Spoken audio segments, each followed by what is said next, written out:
Welcome to Vixen Media Day.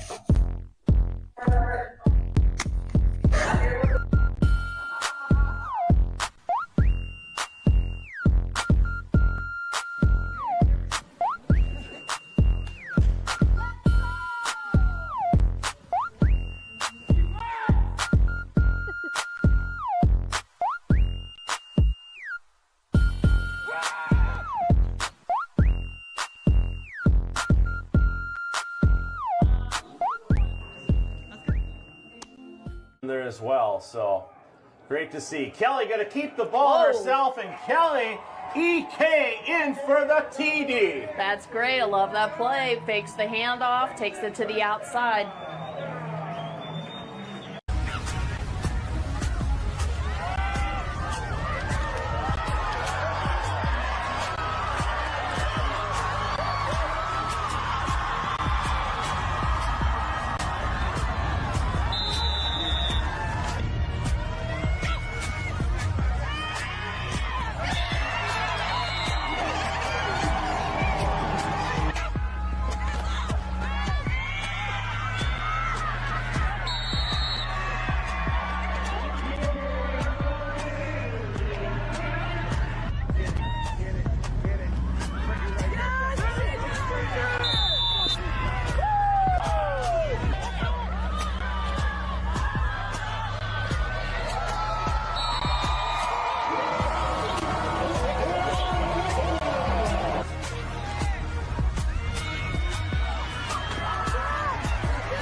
Jackie Radford, 81, wide receiver, Minnesota Vixen. I'm excited. Let's go. Exhilarating. Domination. Dude, that was mine. You stole mine. Iconic. Fun. Kick Violent. ass. Kick ass. Excited. Serious. Bloodletting.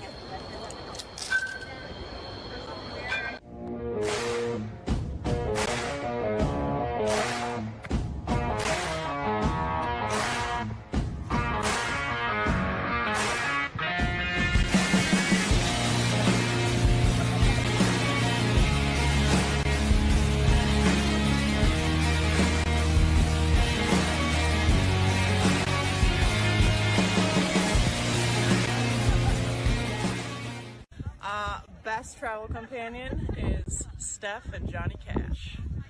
Oh, I got it. Hannah Kraus, because she drove us home 8 hours at 1:30 a.m. to get us back, me and Sammy, to get us back so we could coach flag football and make it back to the game. Yeah. So best travel companion, Hannah, love you. You're the best. Jeff. My best travel buddy is Katie. Come on, Katie. My best travel buddy is Ellie Welly Biggins, number 50.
Coach A, what you say?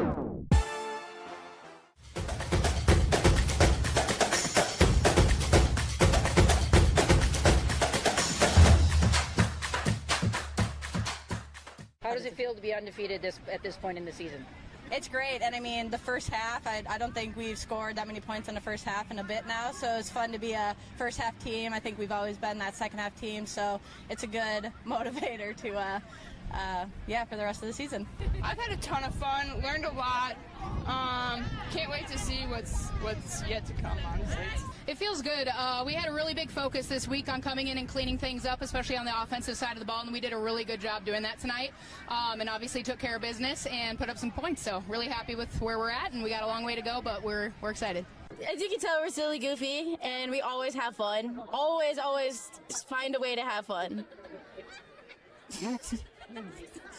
And how much fun was tonight beating the Blaze by 40 points?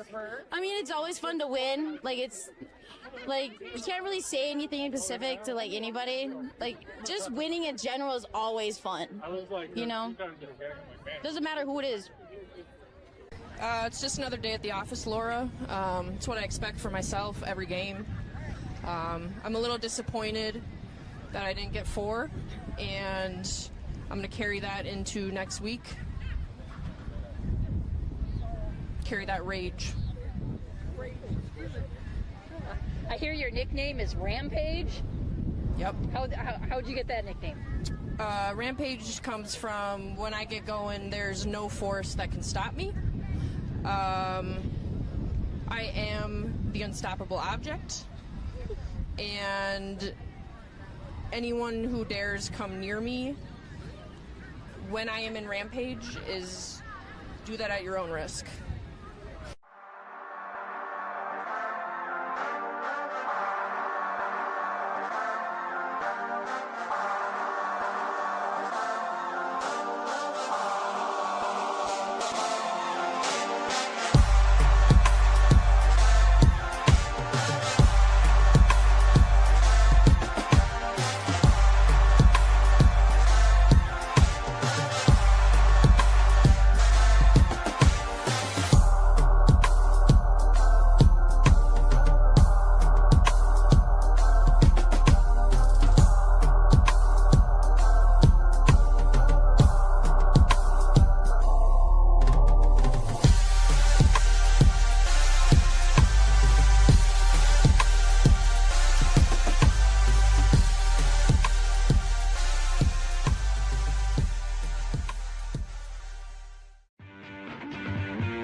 Welcome to Vixen Media Day.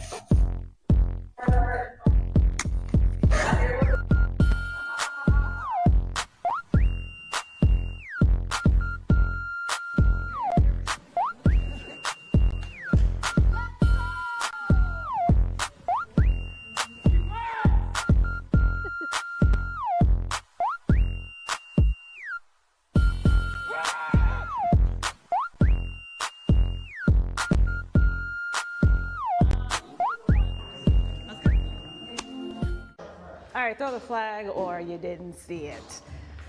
Muting the team group chat. I didn't see it. Teammate flirts with the ref after the game. Throw a flag. Throw a flag. Your teammate is wearing the same socks from a rain game. Throw a flag. The DB celebrates after an incomplete, but the QB overthrew the ball. Throw the flag. Multiple flags. And wide receiver drops 3 passes and then asks for the target on the next play. I didn't see it.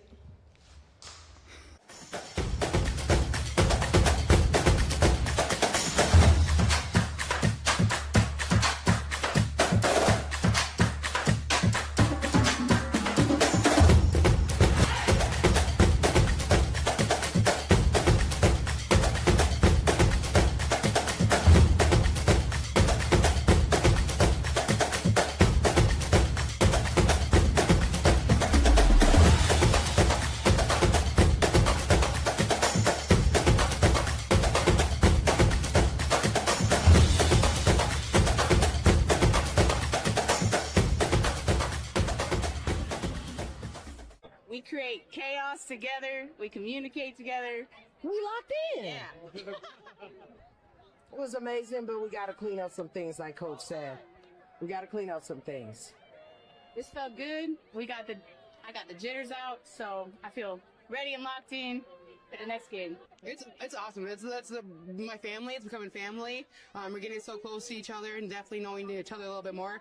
I know I'm new on the team, so they did know each other a little bit longer, but it's definitely very helpful. They've definitely been helping me this year's season, so very exciting. It was definitely awesome. It's something that I already told the coaches that beginning of the season I wanted to come out here and start sometime during the year. I'm definitely got the chance to show them what I got, and it was definitely amazing. It was awesome, definitely with the vets and going out there with the new family and new team. It was definitely awesome. It was awesome. She's locked in. I'm locked in. Locked in.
Has the first down.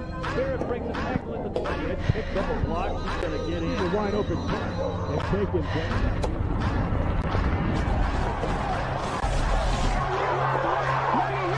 It's time.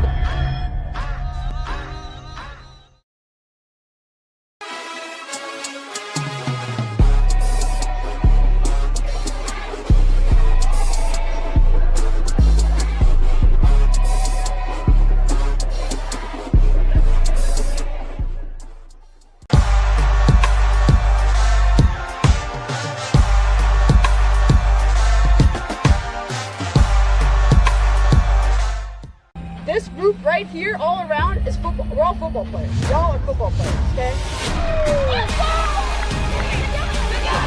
Down. Contiello's going to go straight ahead. Got a receiver caught. Touchdown.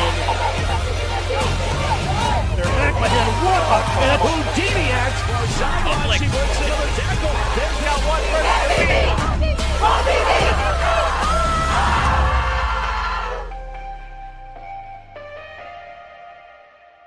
You know the moments, the feeling in your feet, the rhythm of ambition, that extra, that aha, that sight.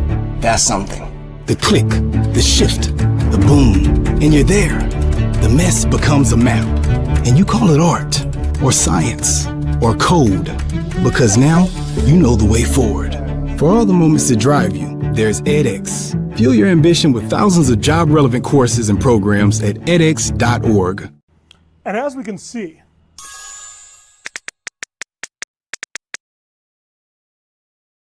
the future of technology is with us. You might be thinking, Doc, this is truly amazing. And we got Hey, is the projector ready? Come on, time for a team meeting.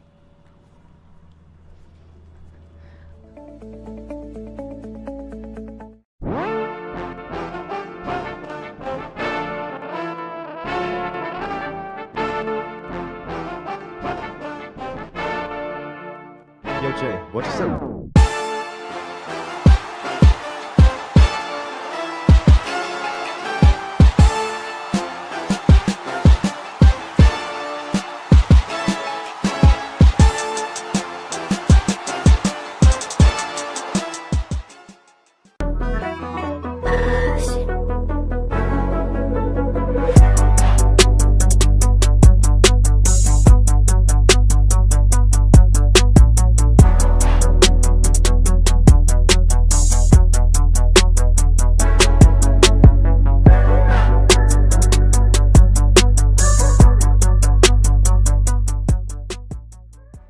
You know the moments. The feeling in your feet. The rhythm of ambition. That extra. That aha. That sight. That's something. The click. The shift. The boom. And you're there. The mess becomes a map. And you call it art. Or science. Or code. Because now, you know the way forward. For all the moments that drive you, there's edX. Fuel your ambition with thousands of job-relevant courses and programs at edX.org. I guess I'm just in the right spot at the right time. It's good to be back in the backfield and my teammates making plays to make it happen. The competitor in me wishes I could have converted on at least one of those, especially the first one. But I am grateful that my teammates are able to knock a quarterback that hard where it creates an opportunity for me. But yeah, it was really fun to get some fumble recoveries. 2 in one game is pretty uncommon, so I'm grateful that it was able to happen. I think we really understand that we just want to play as a unit. Like we're told day after day by coach, you know, do your job. And I think as long as we own that and do it together, we are going to continue to suffocate teams as long as we can keep it up and, you know, prepare properly for the games that we play. It was just different. I mean, I've played at a couple different venues now, you know, just trying to make it our home. Obviously, the locker room real close was really nice, just underneath the bleachers was awesome. It was fun to have such a large crowd. I had a lot of friends come out and family, and that was awesome as well on my end. But, you know, it's always great to have a home crowd, especially one that's loud and, you know, supports us. So it was great. I think it's just keeping the physicality up. We've played Houston before back in 2023, and it's going to be a physical battle. So as long as we can match that, if not intensify that, I think we'll be in a good spot and just, you know, capitalize on the opportunities and, you know, play smart. So.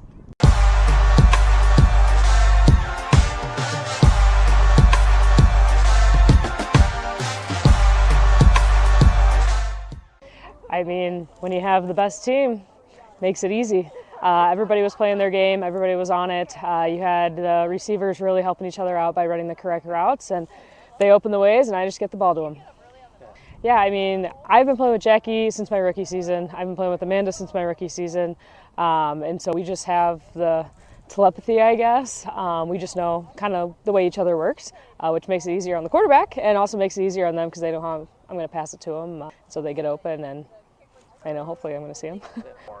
I would say, obviously, they're athletes. I'm an athlete. We make things happen. But I'd say by year 3, we really started clicking on all levels there.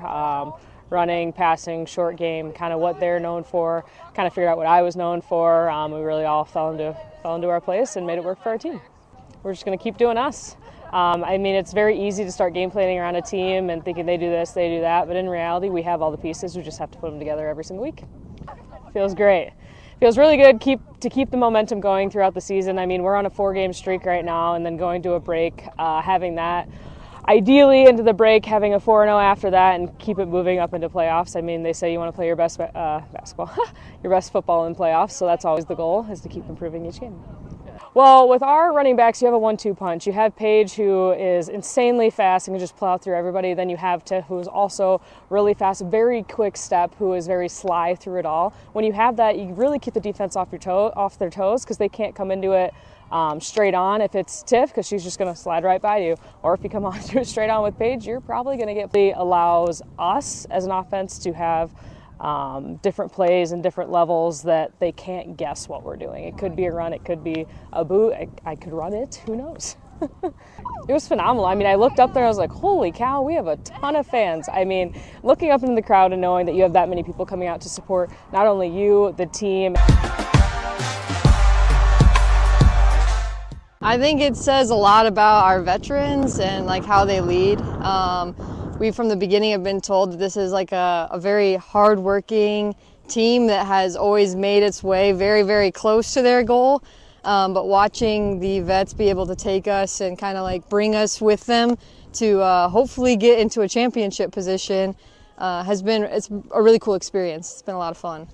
For sure. Yeah, I think it puts in perspective what women athletes have to kind of do to like get from one point to another.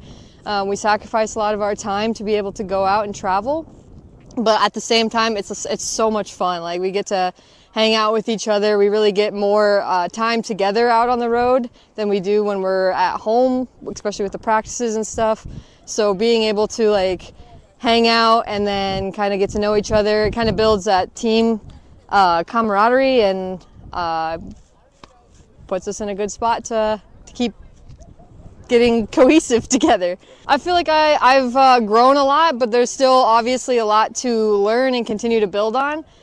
Coach Ross has done a great job with the tight ends at teaching us and kind of piecing together things that each one of us needs to work on. For me specifically, I'm just getting my hands right. But other than that, I think I've seen a lot of progress, like learning plays, learning routes, and just kind of getting the feel for football, because my background is not football. It sounds like a lot of other people have like basketball or something like that. So for me, mine is also basketball, but learning a new sport and kind of getting into that groove it's been cool. A lot different, but at the same time, not at all, because I love team sports, love being a part of a crew that's got to work together to accomplish their goal. So in terms of like being on a team, it's not too much different, but the actual sport and the strategy itself, I think that's the biggest hurdle, the biggest difference between being a basketball player and a football player. I mean, it's great. We have to have that support from the community. It really pushes women's sports to another level. It brings an energy to the games that is unmatched, and it gets us really hyped and ready to go.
rushing yards, passing yards, and first down. Left to right across the offensive line, starting left tackle number 98 is Sammy Crouch. Left guard number 65, Kent Ford. Center number 71, Taylor Fox. Right guard number 64, Natalie Calaboon. recording now? Right tackle, number 69, Marissa McKenzie. What time are we going live? Tight end, number 86, Sam Anderson. All right. Wide receiver, number 12, Solveig Lundberg. The number 4 ranked wide receiver, number 8, is Amanda Dvorak. The number 2 ranked receiver and number 1 in TDs with 5 so far, wide receiver number 81 is Jackie Rasper. The league's top-ranked rusher and number 2 in TDs with 4 so far this season, running back number 29, Rampage Cutler.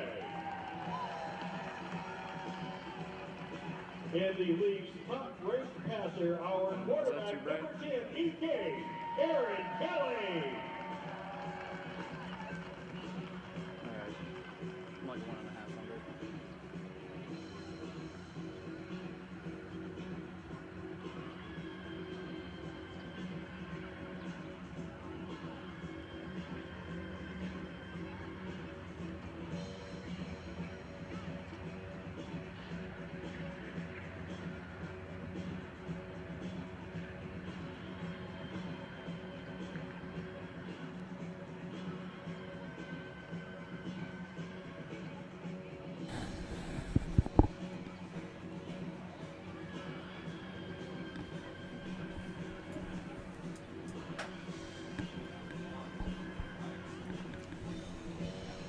Good evening and welcome to the Women's Football Alliance game. This week we have the Dallas Elite Mustangs up here in St. Paul, Minnesota at Kloss Field on the campus of Hamline University to battle the Minnesota Vixen. I'm Brian Sweeney.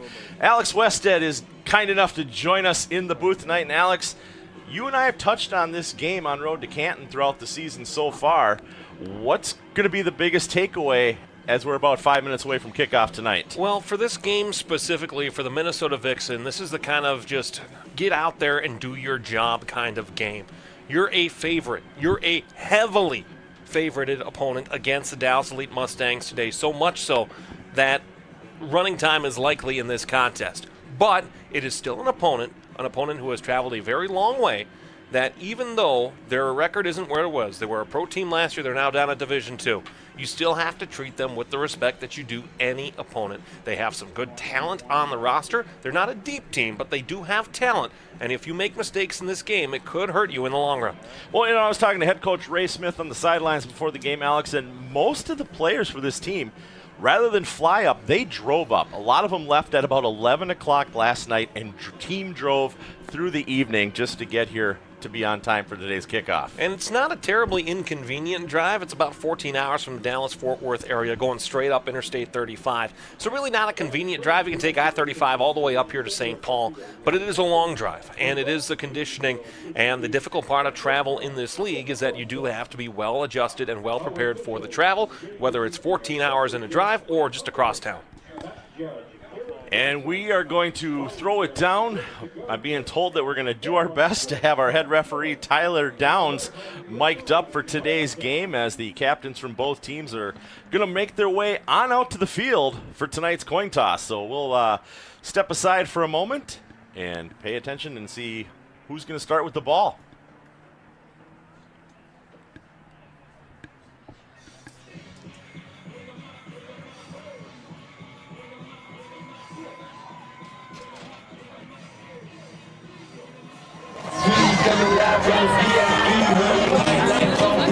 All right, stop right there.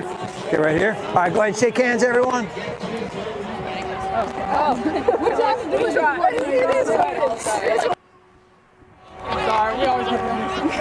day we'll get this figured out. All right, Dallas, welcome to Minnesota. We're glad you guys all made it up. All right? It's going to be a good event. Captains, you guys be leaders today for us, all right? We want to keep everybody safe. We want to put on a good show. All right, does anybody have any questions? No, sir. Okay, I have a coin. This is heads, tails, okay? Heads, tails. You're going to call it. Since you're the visitors, I'm going to let it hit the ground, okay? What are you going to call? Tails. Tails? Dallas calls tails. It is heads. You've won the... Okay, you've won the toss. Okay, which way you want to kick? We'll kick this way. Okay, let's all spin around over here. All right, here we go. Minnesota's won the toss, elected to receive. All right, shake hands, everyone. We'll start in about So the Minnesota Vixen minute 40. Coin toss, and they elect to receive the opening kickoff. Again, head referee is Tyler Downs. The rest of our officiating crew for tonight's game, our head line judge is Tom Schiller. Our line judge is Rick DeGardner. Our back judge is Aaron Goffman. And our center judge is Brent Huffendick. And Alex, it's not something you usually see when you win the coin toss. You elect to receive right away. I'm pretty sure the Vixen, they just want to get out there. It's a balmy 78 degrees here for kickoff in Minnesota tonight. Again, talking to the Dallas coaches ahead of time, I said, you probably thought you were coming up north to get away from the heat. And sure enough, they brought some of the heat with them, and hopefully they can continue to have some of that heat on the field as well. Well, Minnesota's offense has been great. You know, I think in the 3 games that we've seen, I don't think anyone, save for those in the coaching staff and for the players themselves, believed that Minnesota's offense was going to be as high-flying as it has been against St. Louis, against Mile High, and last week against the Houston Energy down in H-Town. It's an offense that continues to fling the ball well and dominates in all 3 aspects of the game. No reason why they can't continue that again tonight. And talking about Minnesota's offense, the league leader, Paige Kuplick, 3 touchdowns last week in her 137 net yards. And, I mean, on the season, she's over 300 yards in 3 games. So she's definitely, if you count the playoffs and, the regular season, she's on her way to a 1,000-yard year. And Minnesota historically has factored into a running back that does have a lot of extra pace and weight to them, so that way they can get that north to south football. Kuplick is different in that, where when you give her the football, she is going to run straight, but she's also having the ability to get those cuts around to the outside, where once she gets to the outside, she can go the full distance. And again, Dallas with a limited travel roster, so we're going to see a lot of people playing both sides of the ball, including that of wide receiver Savannah Burkhalter, who is set to kick off for the Mustangs here this evening. Clock is set to 15 minutes. Ball is on the tee, and it's in the air. It's a short kick. This one's going to be bobbled at the 40-yard line by Minnesota. Able to pick up a few yards on it. And that's going to be Sam Anderson as she's breaking through a couple tackles and pushing her way to the Dallas 46-yard line. Well, when they got the ball in the middle of the field on a short kick by Savannah Burkhalter, you're figuring it's not going to happen. A little bit of a mishandle there by Sam, but they were still able to recover and turn it into a pretty good gain. Hit the hole and then just follow your blocking up to the middle on the left-hand side here. And they do a great job. They recognize that first block before cutting back to the middle and just using that strength that they have as a softball player at one point for Augsburg to drive their way to the left side. And you have a good relationship with Augsburg University, just about, about 2 miles west of where we're at here at Hamlin. So Erin Kelly set to take the first snap of tonight's game. And she takes the snap, hands it off to Kuplick on the right-hand side. Kuplick's got a good block. She's only got one player to beat. She's to the 10. She's to the 5. Touchdown, Minnesota Vixen.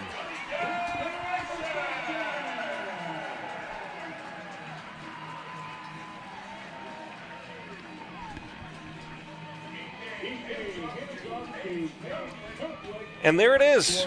Paige Kuplick, again, a north-south runner by trade. But when she gets to the outside and she gets that extra block onto the outside edge, you got to really get back to be able to try to stop her from getting into the end zone. And Dallas unable to match the speed of Kuplick, and it results in 6 for the Vixen.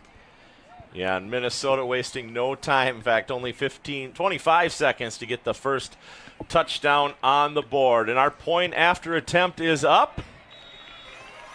And it's good. So right away, Duraskova adds 1 to the Vixen. Vixen leads 7-0, 14:35 remaining here in the first quarter. Well, the Minnesota Vixen touchdown drive summary, 1 play, 47 yards, 12 seconds off of the game clock. And Paige Kuplick able to capitalize on the touchdown for the Minnesota Vixen, as the Vixen take the 7-0 lead on Paige Kuplick's 5th rushing touchdown of 2026. So last time these two teams met, Alex, was back on May 11th in 2024. Minnesota coming away with the 64-30 win. And when I look at a couple, Erin Kelly was on the team then. She had 216 yards for 4 touchdowns. And then Jackie Radford, wide receiver for the Vixen, had 115 yards in receiving and 2 touchdowns that game as well. They're really the only 2 offensive players that are position players, so to speak, that are playing for Minnesota tonight that played back in 2024. There's a couple of folks on the line that have that impact too for Minnesota this year compared to that game back in 2024. But again, skill positions are a big part of the game at the WFA pro level. And if your skill positions are the ones that are returning, you're in a pretty good spot to return it for 7 points. So now Minnesota set to kick off as Duraskova places the ball on the tee, and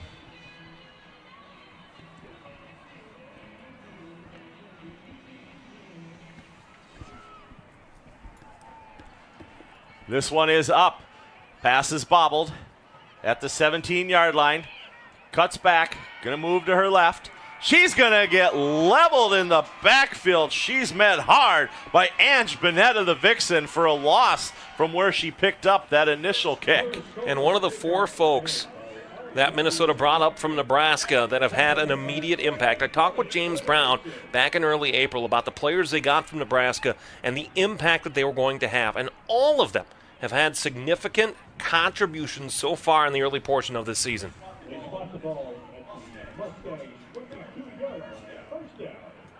So they are going to give line to gain, or excuse me, forward progress. So it's going to be 1st and 10 for the Dallas Elite Mustangs from their own 22-yard line.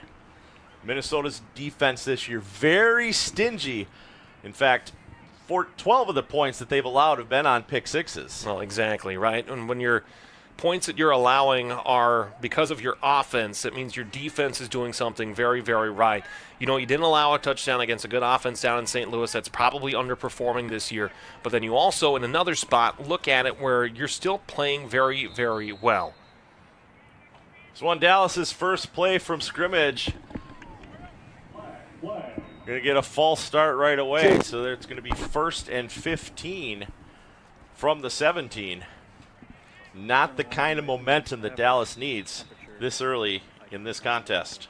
Well, and for Dallas, this is a tough game. It's a tough ask for them to come up here and to perform at a high level. As I said in our introduction, there's talent there certainly for Dallas. We've talked about Savannah Burkhalter on Road to Canton, Road to Champions in the past, where she's got a ton of talent available for her. It's just what can you do to build around and really help this Dallas roster find its footing. So this time the snap is up. It's handed off. She finds a hole up the middle. Going to run into a bunch of Minnesota players, but she's going to get back the yardage lost from the penalty and pick up another 4 on top of that. Going to make it 2nd down and 6 for the Mustangs. Well, Kuplik with a 47-yard run on her first handoff. For Burkhalter, a 10-yard carry on her first handoff this afternoon, and that's a really good way for Dallas. You think about how do you attack this Minnesota offense. We've seen running backs have success to the outside, not as much up the middle. And on the first carry up the middle for Dallas, that worked out well for him.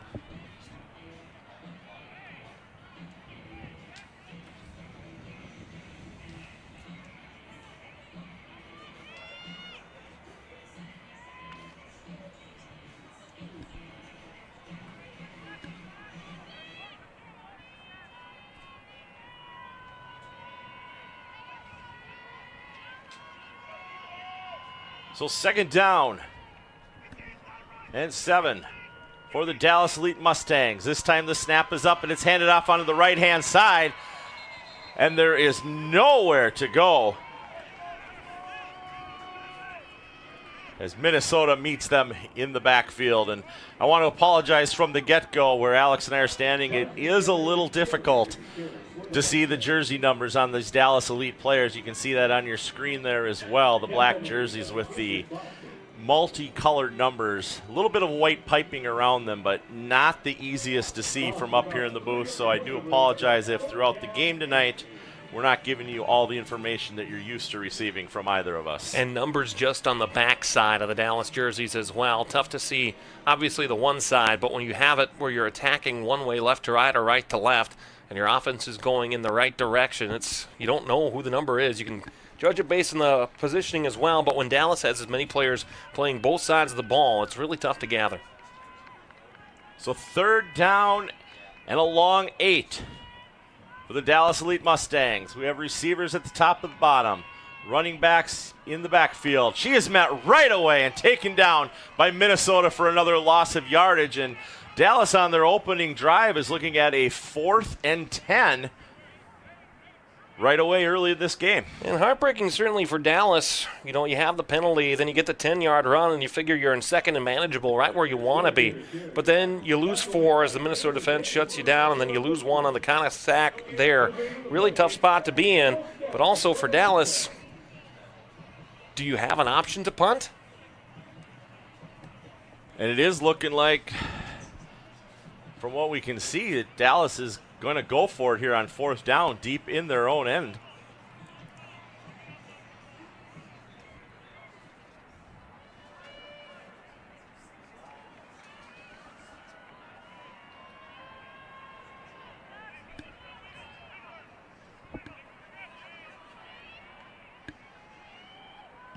And they do get the punt off there. Minnesota was not expecting it, and this one's going to take a Dallas roll.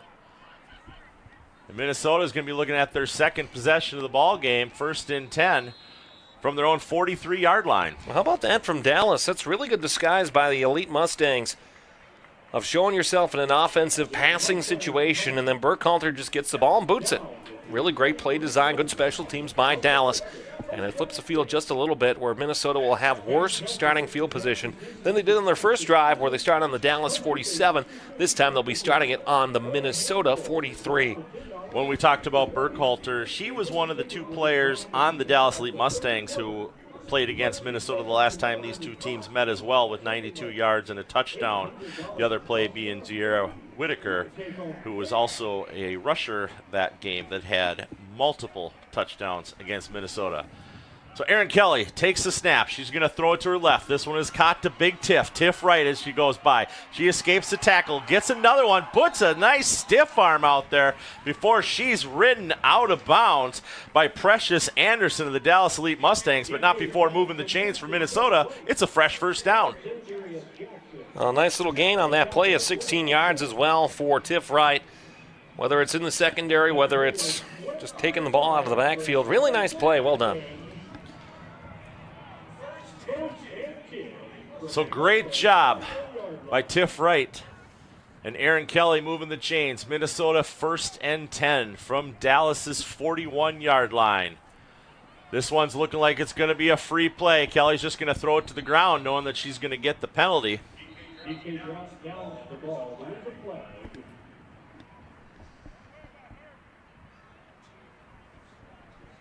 Number 82, 5-yard penalty, 1st down.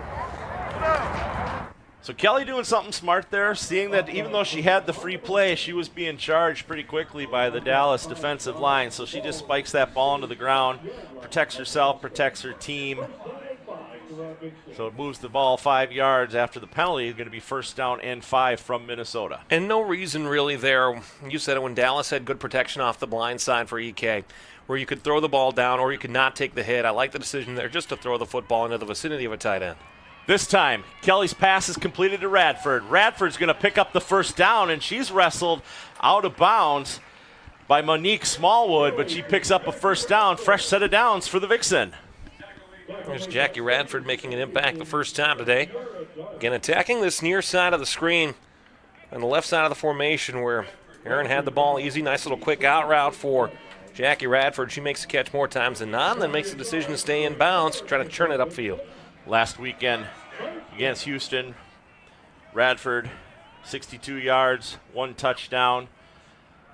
Kelly hands it off to Wright in the backfield, right on the left-hand side. She's looking for a corner. She's going to get thrown out of bounds. She's going to be close to the yardage marker, looking to the far side of the field. Still trying to decide. Looks like it's going to be 2nd down and about 1 yard to go. Taken down by Keisha James for the Dallas Elite Mustangs. A nice little play call here on 2nd down. upcoming. But on first down, if you got Tiff Wright out of the backfield, you haven't really had the handoff yet today, aside from the Kuplik big touchdown run. So you choose to go with a little bit more speed out of the backfield with Tiff Wright, and it works out well, picking up 9. Second down and 1. Trip receivers to her right. Kelly takes the snap. She's going to look to the right. She's going to pass this one. This one's going to be completed. Completed to Lundberg. Lundberg's going to pick up the first down for Minnesota. Going to be first and goal from the 9. And Minnesota disguises this really, really well offensively. You have that trips formation outside. You have the extra receiver sit back, throwing the screen there as you see Sam Anderson going back out to the right side to fake the screen. And the ball goes to Lundberg. Lundberg was open. It's a good read by Aaron Kelly, and it turns into a goal-to-go situation. So first and goal from the 9 for Minnesota. Dvorak wide left. Radford just off to the left. Kelly's going to hand it off up the middle. Tiff Wright, nobody in front of her. She's going to reach for the end zone. She's going to be short. Going to be second and goal from the 1. And Wright makes you think of the running backs that Minnesota's had that have had those speed type of moves. Another shot out of the pistol. That little counter that she's able to throw on worked well. Got so close to pay dirt, but is short in this spot. Alondria Gage, defensive tackle, in on the stop for Dallas. Second and goal. Ball at the 2. Kelly under center. Takes up the snap. Hands it off to Tiff Wright again, and Wright is in for the touchdown. Minnesota score.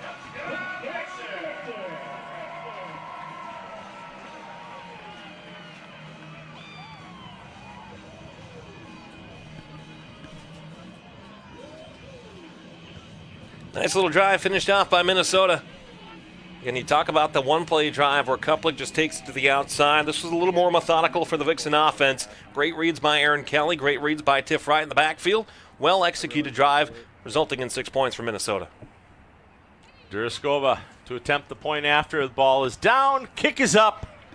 And she splits the uprights again. She has been almost perfect this season as the Vixen increased their lead 14-0. 6:26 remaining in the first half. Well, and almost perfect is a good way to describe how she has been, where the misses have not even really been anything to write home about. Just one. 15 of 16 entering play today, 2 for 2 so far, and then 1 for 1 on the field goal attempts this season. She's been really good here in the kicking game for Minnesota. Well, in your drive summary for that Minnesota Vixen touchdown drive, 6 plays, 57 yards, 3:59 off the clock, capped off by the rushing touchdown for Tiff Wright, as Wright will pick up her 4th touchdown on the season. You know, Tiff Wright comes to us from another team that's no longer part of the WFA. Tiff and Britt Peterson, both 2 spectacular players that the Vixen were able to sign in this last offseason. Well, and Peterson had quite the game last time here against Mile High with the interceptions, the pick sixes. Another player of the many that can star on both sides of the football for Minnesota. And the depth of Minnesota is something that this franchise has had for a really, really long time. But now, in addition to the depth, there's talent at virtually every position where before I've said things that the secondary maybe isn't as strong as it needs to be. You can't make that argument this year with Minnesota. Duraskova's punt kickoff is good, up in the air, and she's going to be met in the backfield this time.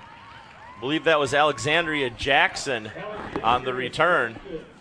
And she's going to get up to about the 23-yard line before Isabella Tatum for the Vixen was in on the tackle. And biggest thing for Dallas on this drive is not to self-inflict. The penalty first. That pushed them back 5, but then you also get a 10-yard gain in the next 2 plays. Yes, Minnesota is a powerful defensive line, and they really control that line of scrimmage, both sides of the football. But you also have to be able to make plays that aren't hurting yourself. Stay out of the penalties. We've seen, 2 penalties now thrown by the officials against Dallas so far today. You just got to play cleaner. And both those penalties, Alex, have been mental penalties. You had a false start and you had an offside. So it's really just knowing when to move. It's not something where it was a cheap hit or pass interference where you pushed off. These are the kinds of penalties that really get under a coach's skin. Well, Dallas, snap is up. Quarterback keeps the ball. She runs her left, and she's going to lose about 2.5 yards on the play. Noble in on the stop for Minnesota. And Keandra Borders gets the straight snap here. They tried deception in the backfield, trying to give Borders a little more time on the rollout, but Minnesota ready for it. A nice tackle by Noble. So second down and 13, 5:27 remaining here in the first quarter. Brian Sweeney with Alex Wested. It's going to be interesting, Alex, when they play us at halftime and we throw it to ourselves back out to the game. You know, it is something to notice. It's one thing, you know, when I did the Vixen as a play-by-play and we had colors coming in, and we've never had to throw it to ourselves, but this is the first time ever that we've had to throw it to ourselves. So that'll be fun. Second down and 12 for the Dallas Elite Mustangs. Deep in their own end. Play clock running low. It's a bad snap. It's going to be picked up off the ground, and they're going to lose another 2 yards on the play, Alex. And Dallas is currently going the wrong direction as this one is recovered at the 20. So it's going to make it third down and 14. Well, and it's 2 plays now where there's been that self-inflicted damage against Dallas. You see that it's a good read by Britt Peterson. She gets onto the outside edge first and creates pressure where when you have a miscue, you have a fumble of the snap, there's not enough time for Borders to be able to recover and make a good play on the football. So now 2 straight plays that have resulted in losses for Dallas. You know, and we've mentioned Britt Peterson last week against Houston. 5 total tackles, one of those is a sack. You know, Britt Peterson making a name for themselves so far on the Vixen defense. So third down and 14. Dallas in their bold blue, moving left to right. High snap. This one's going to be kept by the quarterback. She's running backwards. She's got to get away, and she's going to be dragged down, and I can see why the penalty was thrown as Jocelyn Tanner grabbed her and pulled her backwards. So I think in this situation, Dallas is going to be the benefit of a Minnesota mistake. And this is just horse collar tackle. 15-yard penalty from the.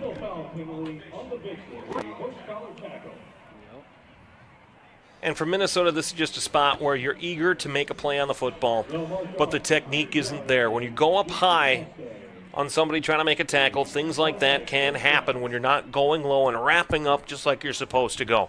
So it's a learning opportunity for Jocelyn Tanner that she'll take advantage of this next time. But a first down of the game for the Dallas Elite Mustangs because of a Minnesota miscue. And for all the times in that drive that they self-inflicted themselves with the 2 straight rushing plays that went backwards, they catch a break now. So 1st and 10 for Dallas from just shy of the 35-yard line.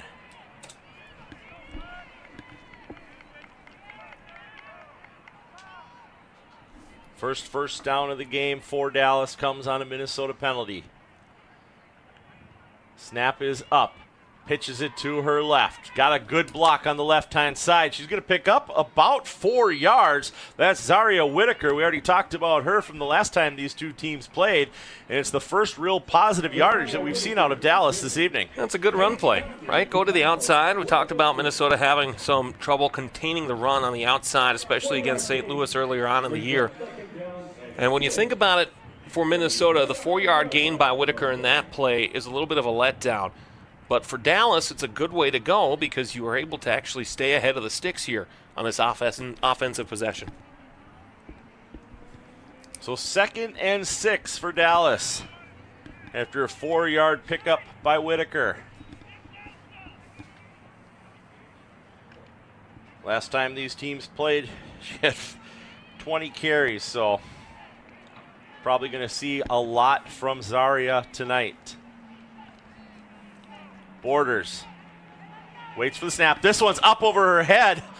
Luckily, the running back was there to pull it down, but she's going to lose yards on the play. And I don't know if that time was just that Borders wasn't ready for it or if the snap was actually just that high. Well, good awareness by Alexandria Jackson to recognize that the ball was snapped over the head of Borders. And you can see almost that fake that the motion for the face mask that Borders went with was a cue to the center that it was time to snap the football. So a misread there, but saved from being disastrous by Alexandria Jackson. So 3rd down and 11. On a beautiful night here at Kloss Field on the campus of Hamline University, home of the Pipers. And this year, home of the Minnesota Vixen as well. Longest continuously running team in women's tackle football history in this country. And in the state of Minnesota, Hamline, the first university. There we go. I went to this university once. Oh, did you really? My aunt went here. I was like a year old. Oh, went to okay. classes with her. See, I thought you, okay. Oh, yeah, you did then. Okay, yeah, that's fair. Physically went. Physically. Not attended. Yes. Well, I mean, technically you did attend. I don't know if I get any credits for it. If the provost is listening, I'll take an honorary in anything. This time, pass to her left. This one is just out of the reach.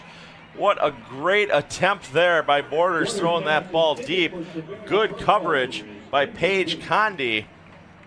But it is going to bring up 4th down. This is a nice little throw. As well by Keandra Borders. Not really much in terms of like the sit back, stand, and make a good strong throw, but a nice little side-arming throw. And gets the ball remarkably close. That's a really good route run as well by Savannah Burkhalter to get out in space, create a one-on-one matchup, even if it didn't go their way. I love that play call from Dallas. That's nice. So Minnesota, fool me once, shame on me. They get ready for the punt this time, so we're going to have to wait and see. Is Dallas going to punt it? Or are they going to run it? It's really hard to tell with their formation, because they do have receivers to the top, to the bottom. And it is going to be a punt. Almost blocked. This one is going to be returned. That's Morgan Petipas. And there is going to be a flag on this play. Face mask, I think. Borders punt fielded by Paige Condi. Condi, excuse me, on the return. And the penalty marker at the end of the play as well.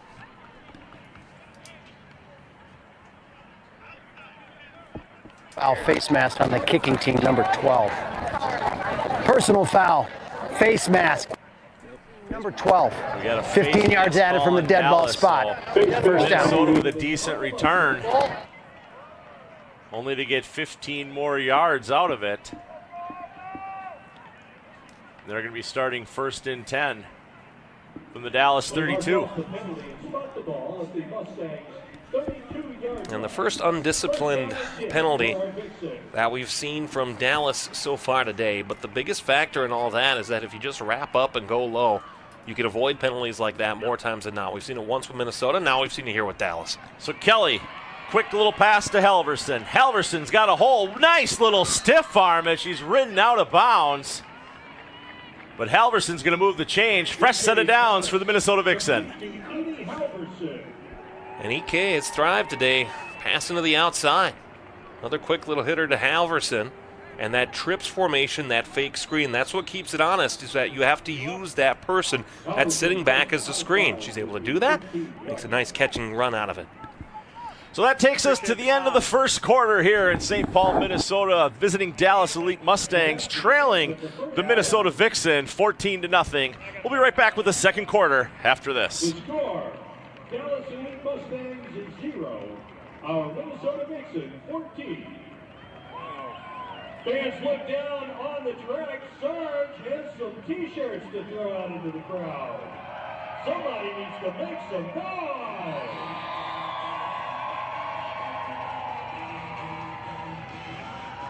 That Fox has it on. Look at that.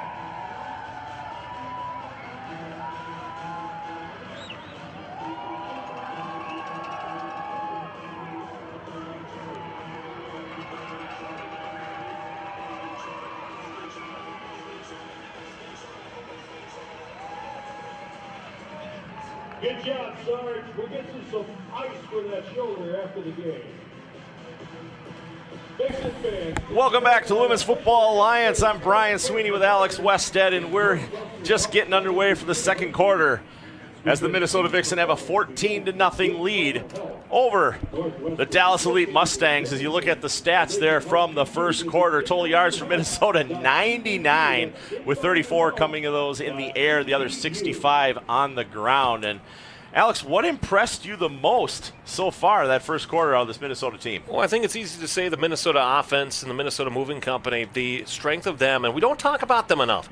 The offensive and defensive lines for Minnesota have really controlled the line of scrimmage so far today. But Dallas has done a good job. They're holding in there, not going on without a fight. So Kelly with a pass across the middle. It's a Minnesota Vixen touchdown by Eddie Halverson.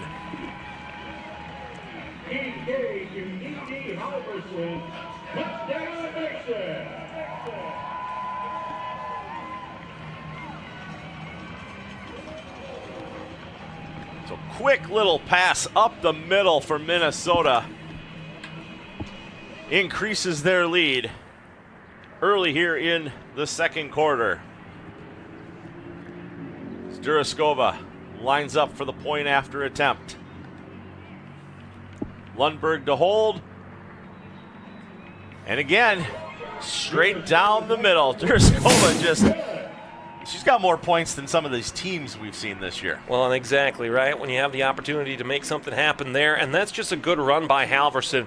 The Dallas linebacking core in the secondary all kind of peel off of her in that zone defense to go cover somebody else, and they forget about Halverson. She's wide open. As easy of a touchdown throw as Aaron Kelly's going to have this year for a drive summary that went 2 plays, 32 yards, 26 seconds off the clock, and gives the Minnesota Vixen a 21-0 lead early on in quarter number 2. So we talked a little bit earlier how the Dallas Elite Mustangs, many of them drove overnight to get to this game. And talking with the coaching staff prior to the game, I just want to make the WFA audience aware that one of their players traveling was in a car accident on the way up here from the Dallas-Fort Worth area. They are in a hospital. They're in a neck brace, mostly because of whiplash-type symptoms. But other than that, they are okay.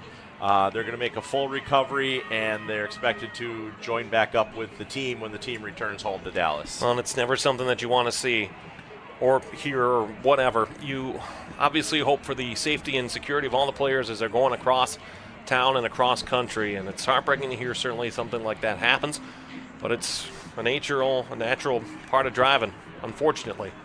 So our thoughts and prayers go out to the Dallas Elite Mustangs, their family, and their community.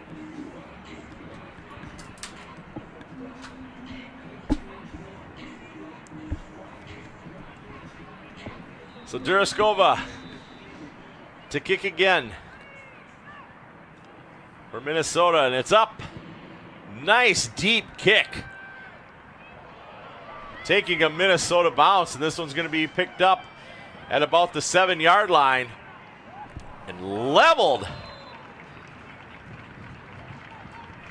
at the 13. We've got some Dallas players that are going to be a little bit slow to get up. I believe Darby's one of them on the ground as well, along with Anderson. Well, and Whitaker, to her credit, after it hit off the tip of her hand, she went back to go make a play on the football and try to carry it up the field, and then she took a lick. She tried to cut in and extend the play, and out of nowhere, whether it's Ange Bennett coming up over the top or getting sidelined kind of by her own teammate, it's a tough way for Zaria Whitaker to end that really good play. So 1st and 10 for the Dallas Elite Mustangs, 14:41 here to go. Early in the second quarter. Women's Football Alliance Pro Division Minnesota Vixen against the Division II Dallas Elite Mustangs. And last year, Alex, Dallas was a pro team themselves. And talking to the coaches beforehand, the main reason they decided to step down to the Division II level is strictly numbers. Well, numbers is a big part of it too, and I imagine what they're not saying as well is the level that they played at the pro level is not up to Elite Mustang standard of football. This is one of the winningest franchises in the WFA where they are used to having a championship caliber team. They haven't the last couple of years, so you go back down to Division II, rebuild your program, recruit more talent, and then you can step back up to the pro when you're ready. And recruitment is so hard in that area when you have the Austin Outlaws, the Houston Energy, and the Dallas Elite Mustangs all fighting for those same players. Speaking of players, this one's going to be up the middle, and I want to say, it was almost like she handed it off as she was being tackled, and Alexandria Jackson's able to pick up a few more yards and make it 2nd down and 7. That's what makes a good running back or good tailback, able to take advantage of opportunities. When you get hit and then you pick up the extra 2nd or 3rd yard because of it, and you just ride defenders as you're going up the field, that's a really good running back showing the strength that they have. Meanwhile, behind the play, Ashley Whalen and Shasiah Nesbitt were having a little bit of a tussle behind the play and going back and forth, something to watch here in a game that's already a 3-score contest. So the clock is ticking, 13:45 in the 2nd quarter. 78 degrees, air temperature down on the field, probably closer to 90. This time the ball is snapped, handed off into the backfield. Looks like Burkhalter is going to be met and taken down for a loss. And no, it actually wasn't Burkhalter, the ball carrier that time. That was Noble on the tackle for Minnesota, and Alexandria Jackson was the ball carrier for Dallas. Noble's been swarming this defense for Minnesota in the 2 games here at home at Classfield in St. Paul. Just has a good nose for the football, knows for where a running back is going to carry the ball. Now she puts Dallas into a 3rd and long.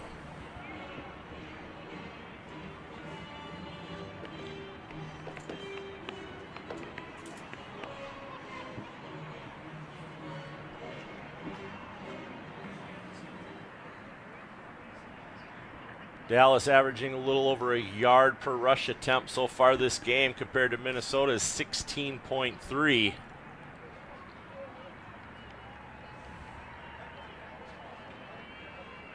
Dallas comes out of the huddle. Hands it off in the backfield. Running to the side. Whitaker going to make a gain of about 2 yards. But again, Dallas just keeps running into that Minnesota Vixen defensive line and not able to turn anything into a real gain. Well, that's the tough part about it. You can get 2 yards, but 2 yards every rushing play is really going to put you behind the sticks. You have to start getting those big chunk plays. Certainly throwing the football would help. Right now, it's just Minnesota shutting down anything that Dallas has had going. The biggest play of the game was on a penalty, self-inflicted by Minnesota. Looks like we are going to have our first timeout of the game, and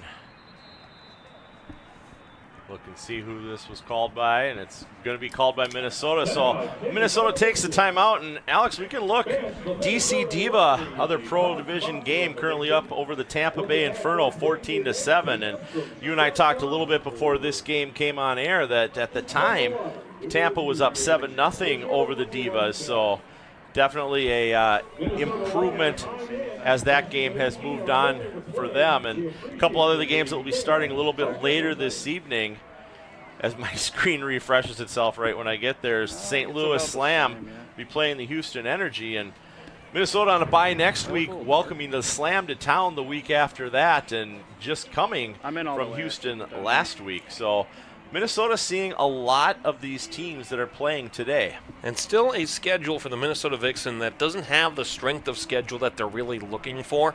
Already with a win against St. Louis, down in St. Louis for the first time ever.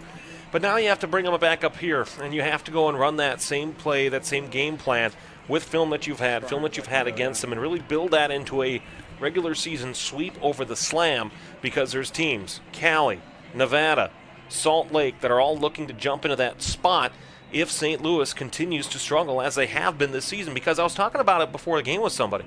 You beat Cincinnati last week in a 21-12 scoreline, but you don't look like the St. Louis Slam. They just haven't found their stride yet and really have been dominant like we're used to seeing. Granted, they have losses on all sides of the football, but it's still not Slam football. Minnesota again 24-7 over the St. Louis Slam on opening weekend, as you stated. First time they've ever won in St. Louis, only the second time that they have ever beaten the Slam in about a dozen meetings. Yeah, the other was a 40-7 rout here in Edina a couple of years ago. So this punt is going to go over the hedge of Paige Condi, and she's going to let it roll. And this one's going to be picked up by the Dallas Elite Mustangs.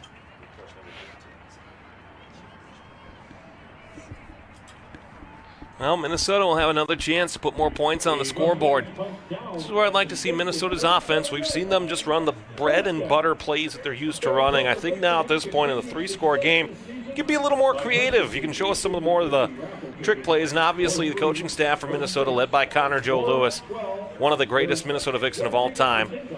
You don't want to show too much to other teams, especially knowing that you're not going to play a Cali until the postseason, you're not going to play a Salt Lake until the postseason, and you're going to play St. Louis again. You don't want to show too much, but at the same time, I'd like to see just a little more flash out of Minnesota now that they have a lead that they have. So Kelly takes the snap. She pump fakes. She looks to her left. She's got an open receiver in Radford. Radford has nobody on her. She's to the 10. She's to the 5. Touchdown, Jackie Radford on a wide open pass from Aaron Kelly.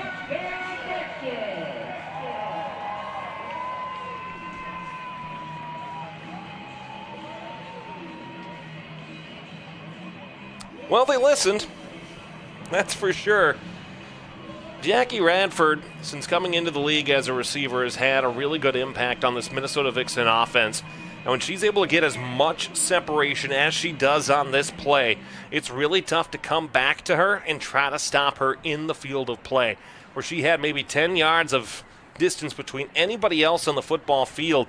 And when you give her that much time, that much space, Aaron Kelly almost doing that double clutch, saying there's no way she can be that open.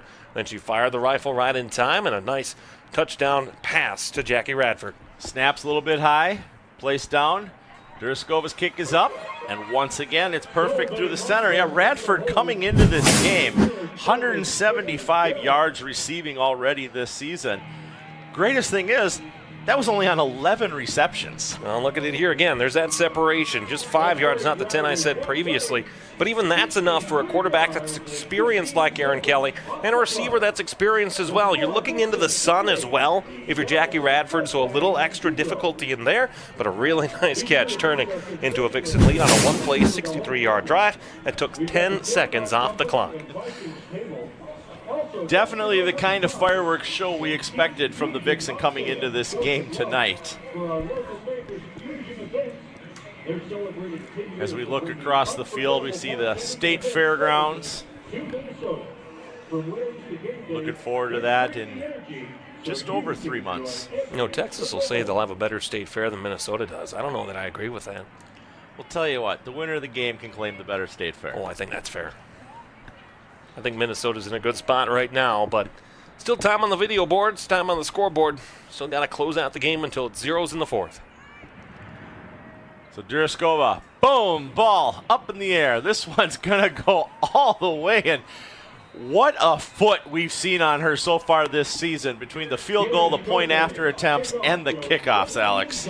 We saw it in week number 3, where a good kicker can be a difference between a good team and a great team in this league. As Pittsburgh hit a walk-off field goal against DC to claim victory in the Beltway. And when you have a kicker that has the ability that Duraskova has, following up Hannah Eckhart, it's really such an asset for this team to have somebody like that, that when you need to hit a big kick, you can hit a big kick because they have the ability.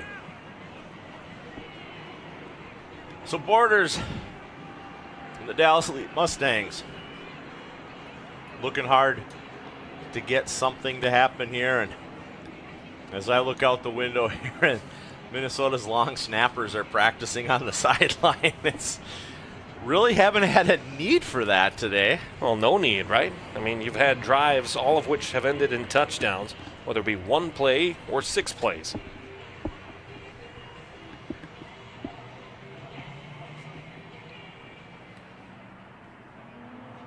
So Dallas Elite Mustangs break the huddle.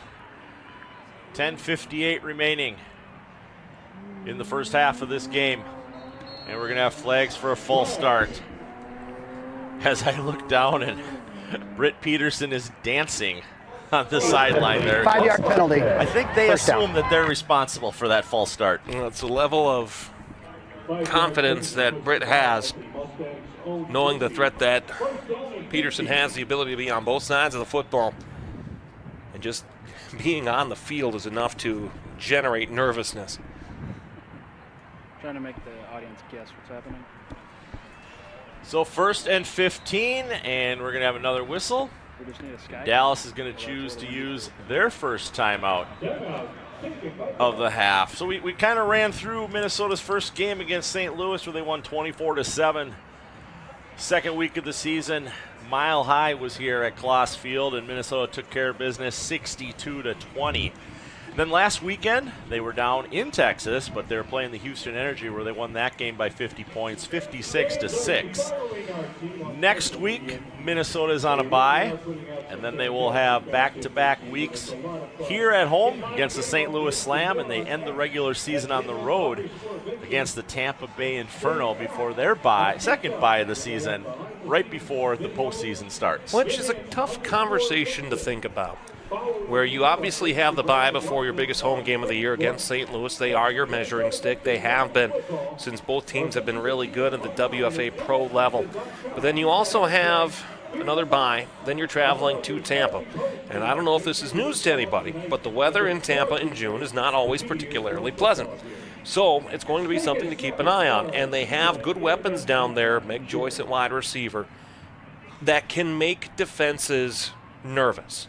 And for Minnesota, that's one of probably a couple of really talented wide receivers that in this postseason run for the Vixen, you're going to have to be prepared for.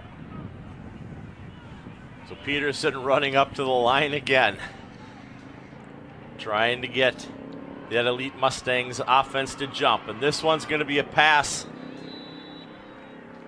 And it's going to be over the head of Burkhalter. Looks like great coverage that time by Bostic for Minnesota. And Bostic didn't even have to make a play on the ball. Burkhalter did it for her. And it's two parts of this play where Minnesota is showing all 8 inside of the box. Then the throw is a high teardrop. And Bostic a little bit nervous there with how you're turned to the back. And you're just trying to keep your positioning there. You are in a spot where maybe there's a pass interference flag that could be thrown. But even still, Burkhalter behind where Bostic was at. Not necessarily a flag, but still, maybe just turn around to the football, try to see if there's a way you can see it and not worry about a potential flag. So 2nd down and 15. Borders takes the snap, hands it off in the backfield. This time we're going to pick up some yards. Going to get a couple on the play, going to make it 3rd down and still quite long as Burkhalter gets up to their own 28-yard line. Alexandria Jackson with the carry. Well, it's 3 yards on the gain after the tackle, but after the penalty, the incompletion, you're still behind schedule. So we've seen all of a sudden now Keandra Borders has started to really stretch the field a little bit. I wouldn't mind having her target Savannah Burkhalter again.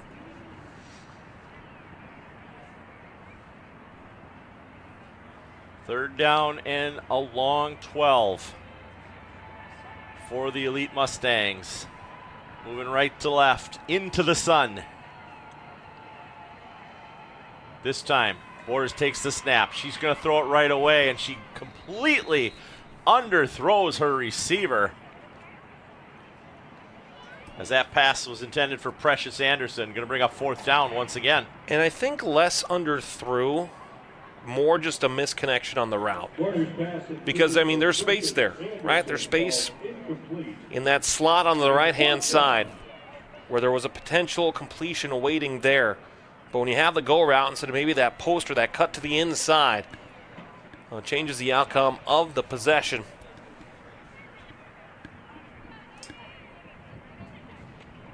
Clock is running. Dallas electing to use the WFA mercy rule. Once a team is up by 28 points, the team behind can elect to have a running clock. This punt is going to be up. Minnesota's just going to let it roll. So we talk about that mercy rule, Alex, and once the clock has started to be a run clock, unlike high school hockey, which you and I are both familiar with, where it's a run clock after there's such a goal differential. In the WFA, once the run clock has started, it will continue to run.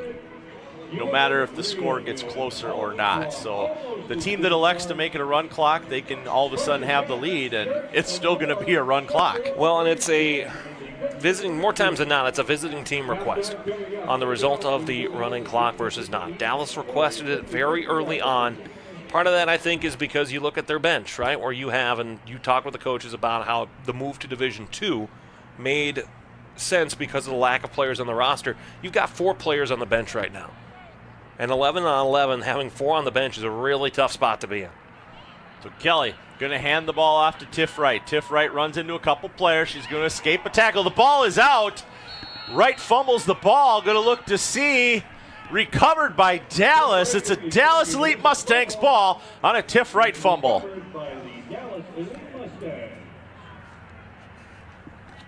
And that's something Deanna Pittman can look forward to in terms of the result of this play. And it's a coaching moment for Minnesota. Yeah, it's a 4-possession game, but ball security still is important, right? Maybe a little more loose with the ball than what they wanted it to be. And when you are that loose with the ball in the outside hand, it's in the right hand, but when you're still loose, if your grip isn't there, you're going to lose a football, and turnovers against teams will hurt you at some point. So just a little more careful on the ball carrying there for Minnesota. So Dallas Elite with their best field position starting a drive so far today as they're 1st and 10 from their own 44-yard line. Minnesota with their first fumble loss of the season by Big Tiff, as I was told to call her by a coworker of hers.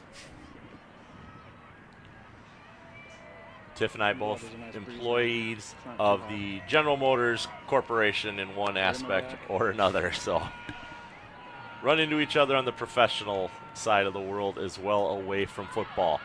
This time, Burkhalter with the ball carrier.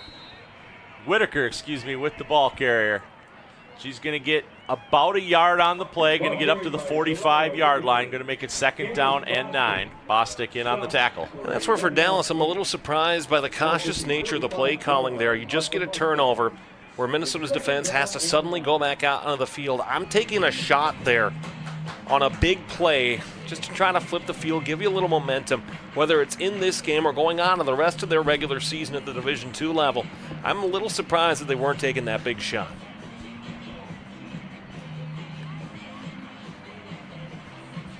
So 2nd down and 9, 6:35 remaining here in the 2nd quarter.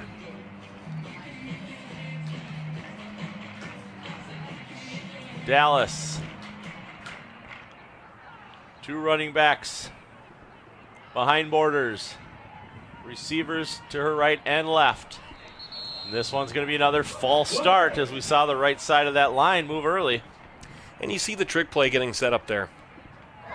Offense, number 12, 5-yard penalty, 2nd down. And when you see that trick play start to go in where somebody all of a sudden cuts in and goes under center, you're trying to fake the defense to be able to make a miscue. But even there, still, you need to be aware of what is the snap count? When am I going? When am I being ready to go and start making this play happen? Dallas, another false start penalty.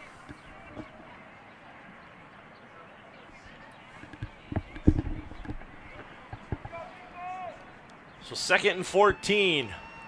Border's going to hand it off in the backfield right away. And nowhere to go as Dallas is met right at the line of scrimmage. Going to make it 3rd down and long for the Elite Mustangs. Just not getting anything put together so far in this game. And they keep trying to run the football up the middle. And they've had success when they've run it outside of the tackles.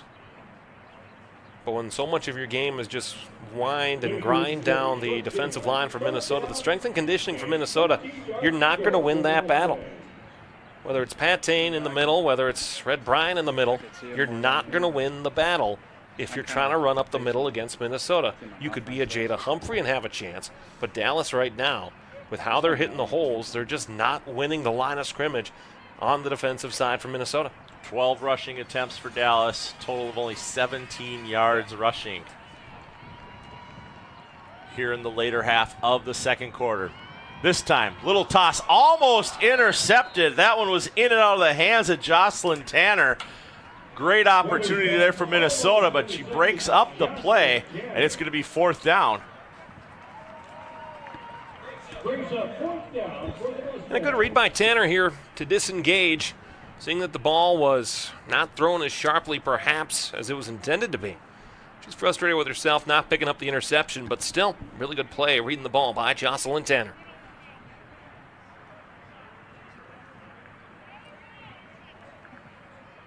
So Paige Condi waits the punt from the Dallas Elite Mustangs,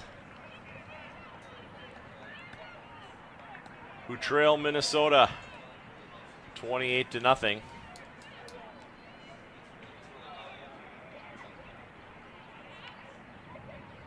This punt straight up in the air.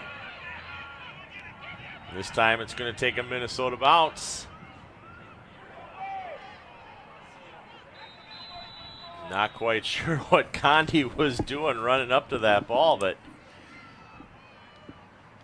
you can hear so much of the production crew in the room next to us saying, get away from that ball. Right. You don't want to put yourself into a position after Minnesota had a turnover on the last drive. You don't want to put yourself in a position where you're still giving Dallas, or anybody for that matter, extra opportunities with the football. And Condi going around looking for a flag. She had some contact in there with a gunner for Dallas, but still, just stay away from the football. You don't need to return the punt. You're just fine getting the ball right about midfield, already with a 4-score lead. Another timeout taken on the field. We talked a little bit earlier about Minnesota so far this season. Let's look over at the Dallas Elite Mustangs schedule. They opened up the season with back-to-back games at home and back-to-back wins as well, Alex. As opening weekend, they played the Zydeco Spice and took care of business 34-14.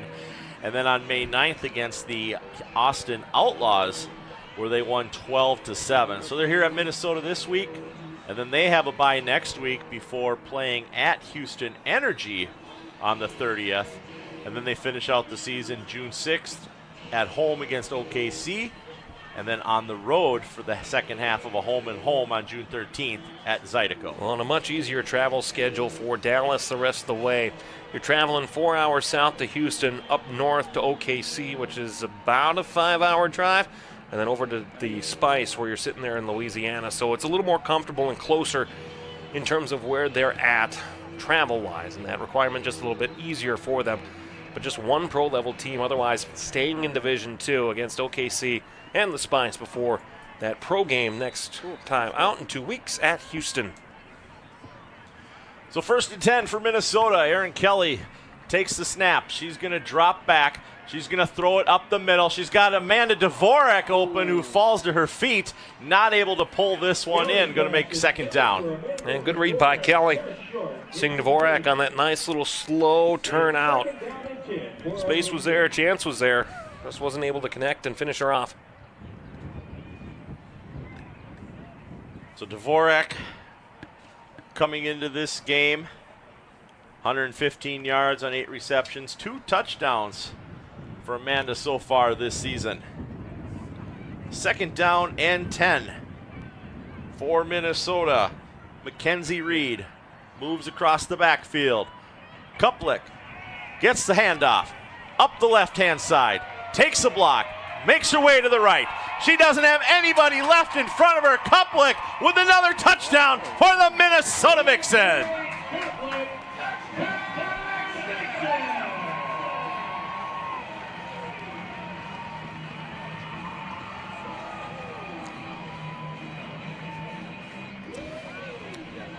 Her nickname is Bowling Ball, and true to a bowling ball, it looks off the hand where you're going to go straight, and then it gets a nice little curve when it needs to. That's this run by Paige Kuplick. She starts straight and then sees the hole open up, curves back to the inside, and finds pay dirt for the 2nd time today. And so much of that bowling ball atmosphere, we've had tanks, we've had trains, but the bowling ball provides not only the power, but the ability to get that nice little curve off to cut back to the middle when the lane's open. And another kick up and another kick good for Duraskova as Minnesota increases their lead now 35-0 with 3:20 remaining here in the second quarter. And you see how she starts to that outside. When she gets the outside edge, she is a tough customer to try to get past. She sees that she's nothing on the left side, but then all of the Dallas defenders cut back over, covering that sideline, and Kuplik just does just enough to be able to cut back in, see the extra space on the inside, and make Dallas pay for the misread. And we got Halverson, we got Dvorak, all right behind Kuplik as well, so that if a Dallas defender started to get there, they could clear a path for her and help her get to that end zone, as you stated, for her second touchdown tonight. And the nice part with that, too, we talked about it before, Kuplik has one style of run, but when you have Tiff Wright coming in offering another style of run, it does a good job confusing defenses where you know what you're getting, but at the same time, you still have to stop it. And neither of these two have been easy to stop at all this season. So 35-0 as Duraskova is going to need a new pair of kicking shoes after this game, as once again the ball gets all the way to the end zone for the touchback. Kickoff bounces into the end zone. Touchback. First and 10 for the Mustangs. Minnesota's had everything working today, Brian. That is for sure. And the longer this season goes, the more impressive the offense and defensive shows for Minnesota has been. This is a really good spot for the Vixen to be in, and we've seen some really good teams. Since we've been doing the WFA, since we've been doing the Minnesota Vixen together, we've seen some really good teams come through, and this group is making a case for the best yet.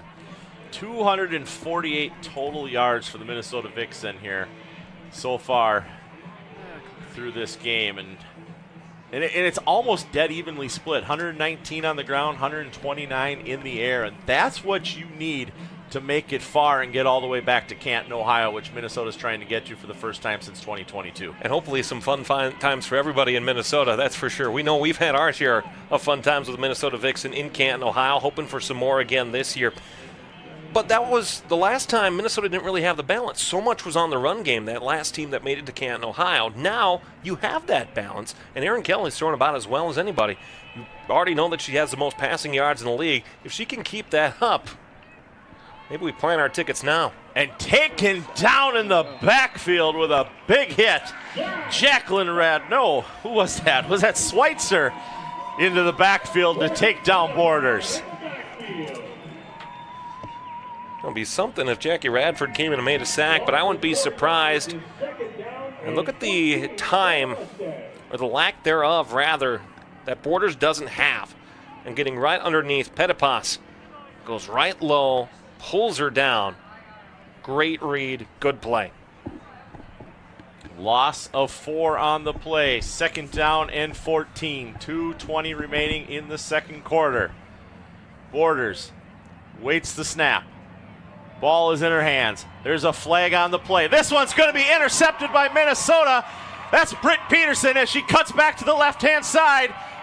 The referee throws his hat, so there's a second flag on the play. As it stands right now, Britt Peterson's in for the Vixen touchdown. We'll have to wait and see what the two flags are. And I think this one's coming back. And number 67 on the return team. It's a question of whether or not it'll be offset. Okay, all right, we have offsides defense number 67. We're going to So let's take a look at previous spot, second down. Offside defense number 5-yard penalty, second down. And ultimately that one hurts because you don't have anything else that affects the outcome of the play. Where this is another good read defensively by Britt Peterson, and Burkhalter throws this up like a prayer. And all of a sudden, there's Britt Peterson as the ball that time was underthrown. Peterson's right there and does what they do best, where they're taking it up on the left side of the line. And unfortunately for Minnesota, comes back due to offsides. Britt Peterson obviously going to be frustrated as, you know, that's one of those times where she did everything right, but she doesn't get the stats. As we reach the 2-minute timeout. Minnesota currently up over the Dallas Elite Mustangs 35-0. And Alex, you and I have been having fun this season on Road to Canton. It's great to have the title back after the WFA signed another multi-year agreement with the Pro Football Hall of Fame Village in Canton, Ohio. And I know George's Bar will be happy to know that you'll be coming back for at least another half decade. Well, at the very least, that's for sure. And people don't know that Canton is more than just the Hall of Fame. But there's so much more to do in Canton. There's so many great things to do in Northeast Ohio where a lot of times people don't know about it. But it's worth taking the time to head out to Canton, Ohio. See the Hall of Fame, of course. That's the staple of it. But there's so much else to do out there that it's worth the time and the visit to spend a couple of days out there in Northeast Ohio. And it's, you know, even though they don't have a major airport, I know you and I, every year when we fly in, it's like, do I fly into Pittsburgh? Do I fly into Cleveland? You know, what kind of drive do I want? I know this year you and I are already talking. We're probably going to go out that Wednesday or early Wednesday night, maybe early Thursday morning, take in a baseball game on Thursday before we drive down to Cleveland and do it again. I mean, for you, this is, let's see, for me it's the 8th year. I think this is going to be 5 for me now already. You're number 5. I think my first was 2022. So we get a flag on the play, and it's going to be a false start against Dallas. False start penalty on the Mustangs. Back to 5 yards. Of course, shout out to the WFA for continuing to have us out there year after year. Get the opportunity to represent the league, not just in the weekly Road to Canton show that we do, but also on the big stage, the 4-letter network, ESPN2. Well, it's great, too. We've seen the WFA sign extended contracts with the All Women Sports Network. Good to see Whoopi Goldberg's little piece that went live today where she's representing the Women's Football Alliance and promoting the sport as well. And then, of course, Swerve Network. Borders with the pass. This one's going to be short, intended for Precious Anderson. Good coverage that time by Minnesota's Caitlin Hove. And Hovey does a really good job of reading this ball. But again, a second time for Minnesota where you still need to look back once the ball is thrown. That's on the offensive sideline where your team needs to be shouting ball, ball, ball, or something to indicate that the ball has been thrown up into the air so you can start swinging around and looking for it to avoid a potential pass interference penalty. 1:54 remaining here in the first half. 3rd down and 14 for the Dallas Elite Mustangs, trailing Minnesota 35-0. Borders takes the snap, being chased in the backfield, and she is going to be taken down for a loss. Minnesota thinks they're going to jump on the loose ball, but it's going to be down by contact. Great time that time by Morgan Petipus on the tackle, and looks like we've got an injured Mustang on the field. And a team that can ill afford injuries here today. And Petipon does a really nice job, again, getting around. His timeout will be taken by Minnesota. Does a really nice job. And you see the ball comes out well after the ball carrier was down on the ground. You see our white hat this afternoon, Tyler Downs, indicating it immediately. But again, give Minnesota credit. Ball's on the ground. You're waiting for the whistle. Really nice job.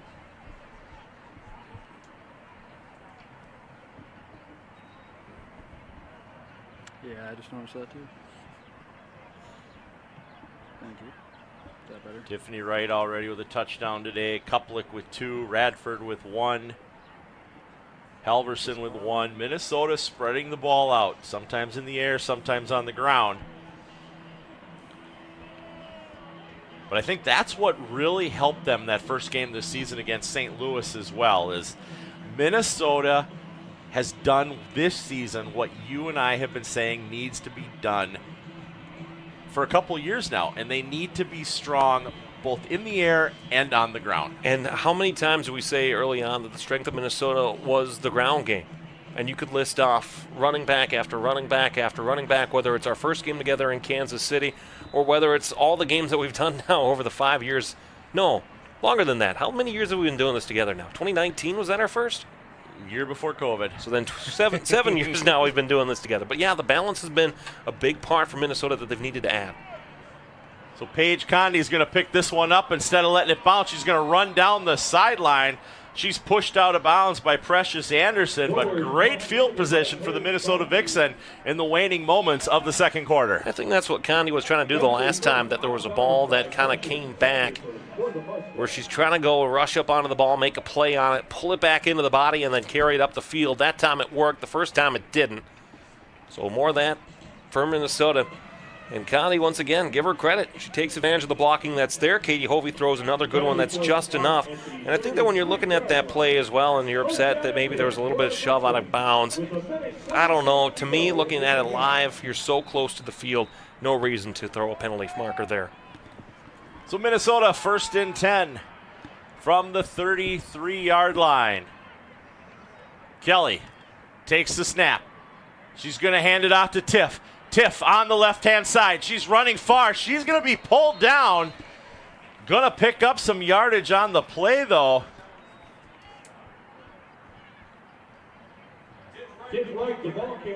Both players a little slow to get up. Going to have an official's timeout for an injury. Look at the replay here. Great job by Tiff getting in motion right away. That's Anderson that was on the tackle. Basically just pulled right on top of him. Maybe a little bit of the hip drop there too. Where you're using that weight, you're just going limp, pulling the body down. And as mentioned, it's a little warmer than average here in the Twin Cities today, right about, well, let's see, what's the temperature right now? 75, so it's a little bit warmer than average. Average high for today is 70. So 2nd down and 8. Kelly drops back. She pump fakes. She pulls it back down. She's looking downfield to her right. She's got a receiver open. And this one's just going to be a little bit out of the reach of Lundberg. Going to bring up 3rd down for Minnesota. You can see EK looking to get some space for Lundberg out on the right side. Another receiver was in the area as well. We're trying to navigate and tell your receivers, go towards the sideline, toward the sideline. I can throw a ball longer for you there. But it just drops incomplete. On the initial snap here, you see she's looking left for Dvorak and for Radford. Nothing there. Good coverage by Dallas, so she rolls out to the right side. And yeah, she's got Radford open back, but she's not looking that way. Instead, there's a chance still for Lundberg to make a catch. 3rd down and 8. Kelly, 4 receivers to her right. Instantly, she throws it to her right. This one's caught by Ray Jefferson. Jefferson's going to pick up a 1st down, spins away from a tackle. Going to be pulled down at about the 16-yard line. Fresh set of downs for Minnesota. And more great play design by Minnesota. We've seen the trips before. Now we see quads onto the outside. Running out of time here. So Kelly takes the snap, throws it to her right. This one is in and out of the hands. This time Lundberg with the drop. Going to bring up 2nd down and 10. Not to mention it, too, for Ray, but being from Texas originally, last week against Houston, now this week against Dallas, a little bit of a chip on the shoulder, perhaps, against teams from the home state. 22 seconds remaining here in the first half. Minnesota Vixen up 35-0 over the Dallas Elite Mustangs. I'm Brian Sweeney with Alex Westhead live in Kloss Field on the campus of Hamline University in St. Paul. Beautiful urban campus here. Minnesota breaks the huddle. Jefferson's lined up behind Kelly. Lundberg to her right. 2 receivers to her left. She's going to turn to her left. This one's going to be caught. This time it's caught. It's going to be spun around by Sam Anderson, and Sam Anderson's going to be just about a yard short of the 1st down. Going to bring up 3rd and very short.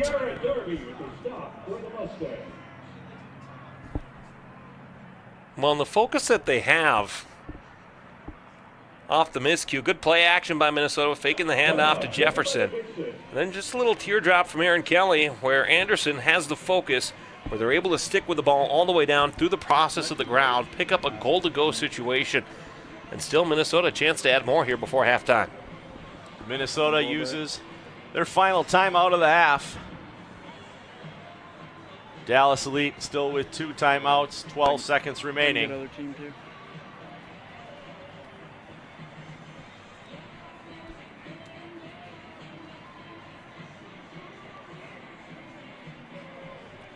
Ball on the 9-yard line. Minnesota could pick up a 1st down, but with no timeouts, They're either going to hand this one off to Wright or Kuplick. Well, Wright's on the sideline, so there goes that idea. As I look out the window, she's standing here by the bench. Well, and Kuplick is on the sideline as well. And so I think that what that tells me is that you're empty in the backfield. You're going 5 wide. You're taking a shot to the end zone here. With some of the options that you've had, Dvorak is a good one. I think you're looking for a little slant over the middle, so Ray Jefferson might not be a bad play here either. It's definitely pass, take a shot, hope that you either have the touchdown or it's the incompletion. You maybe set up a field goal. So 3rd down and 3. Lundberg and Radford to her right. Jefferson behind her.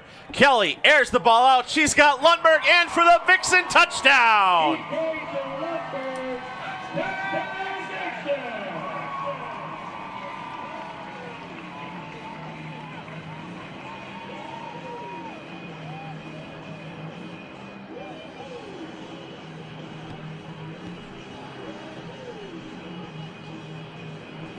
Now the fans love it in here in St. Paul. There's a lot of superlatives you can use to describe this throw. From Aaron Kelly to Solveig Lundberg. Majestic is the one that comes to mind. Beautiful back shoulder fade for 6. The ball is down. Duraskova's kick is up. And she remains perfect as Minnesota now leads at the half 42-0 as we look at the replay again of this last touchdown of the first half. You got 2 receivers going out that way, both with Radford and with Lundberg. Lundberg and Radford both with separation, but Lundberg gets an atonement for the last 2 misses that she's had and works out very, very well. Great catch made by her there. So we're going to send it to half. Minnesota up 42-0 over the Dallas Elite Mustangs here in the Women's Football Alliance Week 4 action. We'll see you for the second half of the game right after this.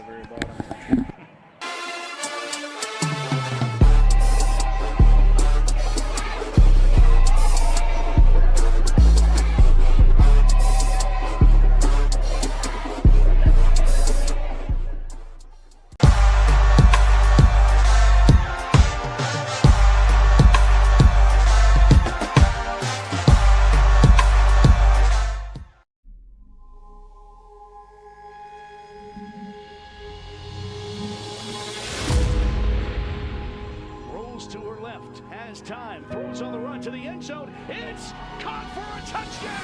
Pittsburgh TD! The athletes, they're the backbone of this whole league, and they're just amazing people. They've got amazing stories.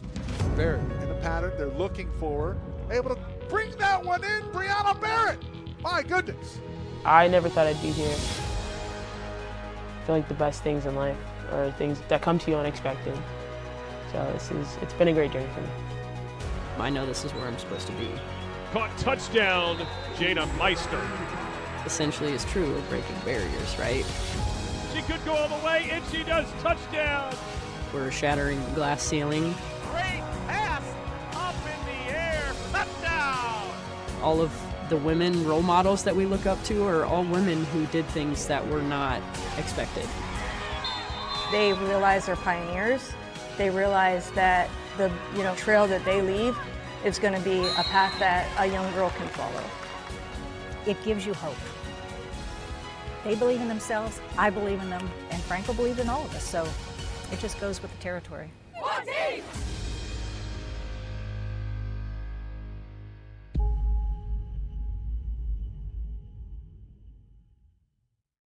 And as we can see,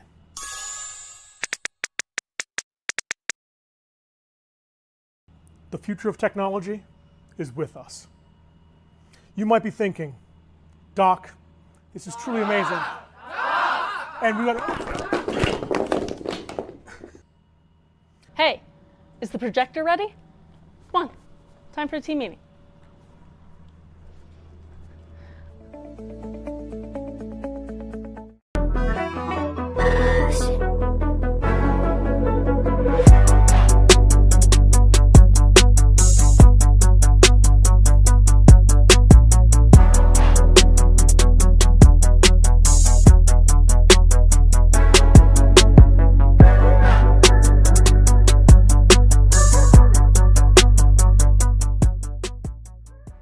You know the moments, the feeling in your feet, the rhythm of ambition, that extra, that aha, that sight. That's something. The click, the shift, the boom, and you're there. The mess becomes a map, and you call it art, or science, or code, because now you know the way forward. For all the moments that drive you, there's edX. Fuel your ambition with thousands of job-relevant courses and programs at edX.org.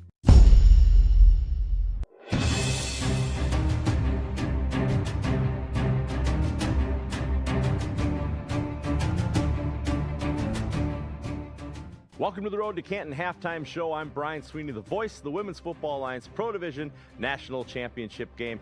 Alex Weston will be back in studio next week, but first he checks in with who he thinks can make it all the way to the championships in Canton this season. Brian, I think that's a really nice thing about this season so far. You have a lot of teams that all can make a competitive case for. Pittsburgh and DC are close. Cincinnati's close in there too. Out in the West, the toughest part about that is you can make an argument for a Minnesota. You can make an argument for a Cali. You can make an argument for a Salt Lake, but none of these teams have played each other yet. And that's the most exciting thing, is that we don't know, especially in the West, who's going to qualify for that postseason spot to Canton because of how competitive it is early. For the first time this season, all 11 teams in the Pro Division faced off in Week 3. In the only game that had a pro-level team face a D2 team, the 0-1 Tampa Bay Inferno faced off against the 2-0 Atlanta Rage and came away with a 21-20 win. Tampa is off next week before traveling to play the 2-0 Pittsburgh Passion on May 30th. This game was much closer down the stretch, and neither Alex nor I had Tampa picked to win, as we both had Atlanta Rage coming away the victors. Alex tells us what he thinks of the Tampa Bay Inferno. Well, and it's a good win for Tampa. Again, just finding a way to get that win against an Atlanta team in Division II. That is a pretty good side. We've seen that in their time here. And for them to bounce back as they did from their last game, you'd like to see where Tampa's at. They're able to win those close competitive games. Now, if they can just turn that into the top level on the pro side and contend with the Pittsburghs, the DCs, and the Cincinnatis of the world, could be a good season for Tampa if it's not already. The DC Divas and the Pittsburgh Passion both anticipate to represent the National Conference at the National Championship this season in Canton, Ohio. Entering Week 3, both teams were 1-0, and it was a back-and-forth game throughout much of the first quarter. And in the end, it was a walk-off field goal by Cody Johnson that gave the Passion the 17-14 victory. The Passion will travel to play the 1-0 Cincinnati Cougars next weekend, while the Divas are on a bye before they themselves face Cincinnati on May 30th. Games like this are always fun to watch, and knowing that these two teams will meet again on June 6th and more than likely in the playoffs gives Marcelina Chavez and Amanda Congialdi something to study in the film room, getting ready to face each other again. Yeah, the rivalry's growing between these two very, very quickly. And when you have such a matchup as this one, where you get a walk-off field goal to win it on the road, it was a gutsy win by Pittsburgh. I think there's no mistake about it. Amanda Congialdi was throwing the football really, really well, had some great help from her receivers in this game, and this is not a matchup that I think we're going to see twice and be done. We're going to see this in the postseason, and it's going to be must-watch television because of how close these teams are. You can see that when both are healthy, they go pound for pound, round for round with each other, and I can't wait for that second matchup coming up in June. After a week off, the 0-1 St. Louis Slam battled against the Cincinnati Cougars. This game had opportunities for both teams to capitalize. However, nothing seemed to develop as both teams turned it over on downs multiple times. In the end, St. Louis held strong and came away with a 21-12 victory. The Cougars will host the 2-0 Pittsburgh Passion next week. St. Louis is on a bye next week before they travel to play the 3-0 Vixen on May 30th. St. Louis is not used to starting a season 0-1. And after their bye, they were hungry to get things back on track. Well, and they were out for a win, and to prove me and you and everybody that St. Louis, that first game was just an aberration. I think when you look at this game in Cincinnati, where the Cougars have a good offense, they also have a good defense. So good job of St. Louis defense, bounced back and was able to hold a good Cincinnati offense to just those 12 points. But there's still some kinks to work out on the offensive side of the ball for the Slam. I think that, and we've seen St. Louis get better as the season progresses with their offense. I think give them time, they might be able to get back up. but they're missing some key pieces. They're not necessarily firing on all cylinders as they used to be. Still, a good win for them and a good result for Cincinnati just the same, because the Cougars, going to St. Louis, able to keep it within realistically 1 or 2 possession game. Averaging 43 points through the first 2 games, the 2-0 Minnesota Vixen took their strong air and ground game into Houston to battle the 1-0 Houston Energy. The Vixen came out passing and running behind Aaron Kelly and Paige Kuplick. Houston could not keep up with Minnesota's firepower as Minnesota remained undefeated. Final score 56-6. Houston is on a bye next week before welcoming the 2-0 Dallas Elite Mustangs of Division II on May 30th. Minnesota is also on a bye next week before welcoming the 1-1 Slam for a rematch also on May 30th. Minnesota is looking their best since the last time they made it to Canton back in 2022. And for the Energy, it's their first 1-1 start in the last 3 seasons. Yeah, and I think that's the best way to describe it, where Minnesota just outpaced Houston. I mean, step for step, stride for stride. When you have an offense that's playing as well as Minnesota has, your defense has to be perfect to try to contend against that. There's a handful of defenses that I can think of that have the ability to keep pace with Minnesota, but right now, 2 of those are in the National Conference. The other one, they won't play until potentially the postseason in Salt Lake. So you look at it for Minnesota, again, they figure to be in the driver's seat. Houston able to get a touchdown against this Minnesota defense. Great, good, we're happy for you. But right now, it's all Minnesota in that American Conference. And good for them to getting back to that form that they were at a couple of seasons ago. The 1-0 Salt Lake Wildcats went into the 1-0 Nevada Storm and scored 2 touchdowns in the first 7 minutes. They never let up after that, as Laura Gates and her team, now through 2 games, have put up 110 points while allowing 0. Final score 60-0. Next up, the Wildcats will welcome the 1-2 Mile High Blaze next weekend, and the Storm will welcome the 2-0 Cali War. The Wildcats are doing something this season that we have not seen a Division II championship do since moving to the pro level. And it's not just that the shutout happened, it's the way that the line play happened. Jessie Felker had no time to throw the football. She had no time to get reads. She had no time to be able to actually make good plays because of the penetration that Nevada was getting on the defensive line. When you combine that with an offense that, yes, they know they're a second half offense, but anytime you can go out there and you can realistically put a 0 on the other team's board, it doesn't matter when your offense is going because your defense is going to throw that shutout. Now, they still have to play a big team, and that's an important thing. Nevada, the offense just isn't clicking, largely due to the defense of Salt Lake. But you have to play a good team before people start to wake up and realize, oh, this Salt Lake team, there's something special going on there. The final game last week was the 1-0 Cali War traveling to play the 1-1 Mile High Blaze. The Blaze had a difficult time moving the ball, and this allowed the War time to play methodically and hand the Blaze their first shutout in 9 games. Final score 27-0. The Blaze will travel to play the 2-0 Wildcats next weekend, and Cali will be on the road as well as they head to the 1-1 Nevada Storm. Cali needs to keep winning and winning big if they want to make a positive push in the postseason. It's early to say here in week 4 that Cali is a lock to make the postseason, but with the separation that's happening in the American Conference, it's tough to argue that they won't be. I think that when you look at who's stepping up into that role, that quarterback, and you look at how Tanya Guzman's throwing, it seems to be her spot to lose. And the same way, too, with Spidey Barrett. She continues to play well. She continues to pace an offense, and teams have a difficult time game planning around that. Now, when they play a Nevada or when they play a Salt Lake, we're going to get a true sense of where they are. But Mile High just doesn't have it on the offensive side of the football right now where there's any optimism for them to make the playoffs. But also, in the case of Cali, how can they not with what we've seen so far? All right, I have increased my lead as I had Pittsburgh picked last week and Alex had the Divas. We each had Salt Lake, Cali, Minnesota, and St. Louis right, and we both had Atlanta over Tampa, which we got wrong. That puts me up by 2 points this week as I have a 15-1 record to Alex's 13-3. So Alex, who do you have this week?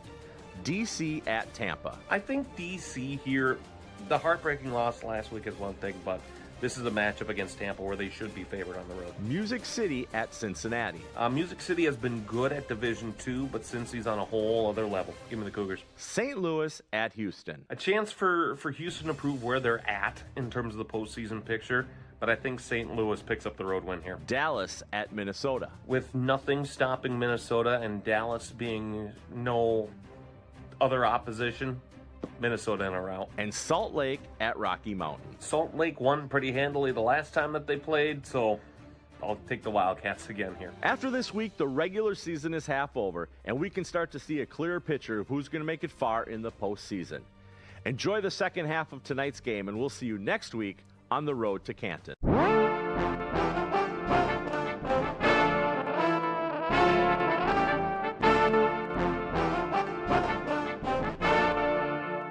Yo, Jay, what you say?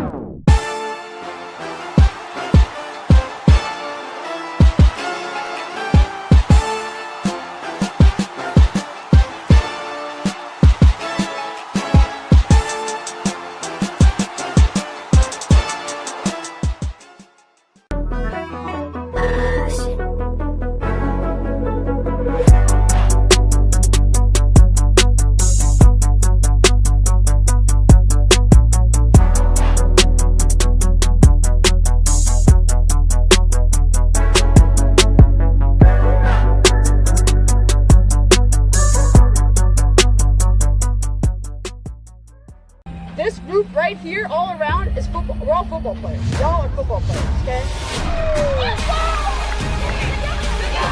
Down it. Tachiola's going to go straight ahead. But a receiver caught touchdown. They're back by him. What a catch. Houdiniac.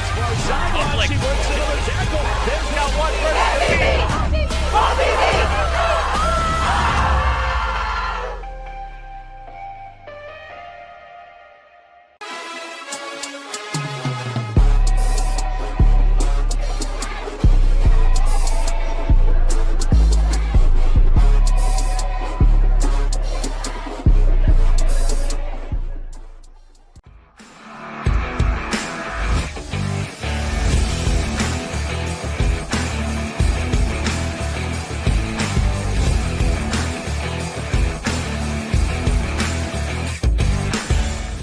because of the turnover that Tiff Wright had earlier on, but as close to it as you can find. The offensive and defensive lines have both been excellent. They've given Aaron Kelly time to throw the football. They haven't given, whether it's Keandra Borthers, whether it's Savannah Burkhalter, whether it's whoever, they haven't given Dallas anything to like on the offensive side of the football.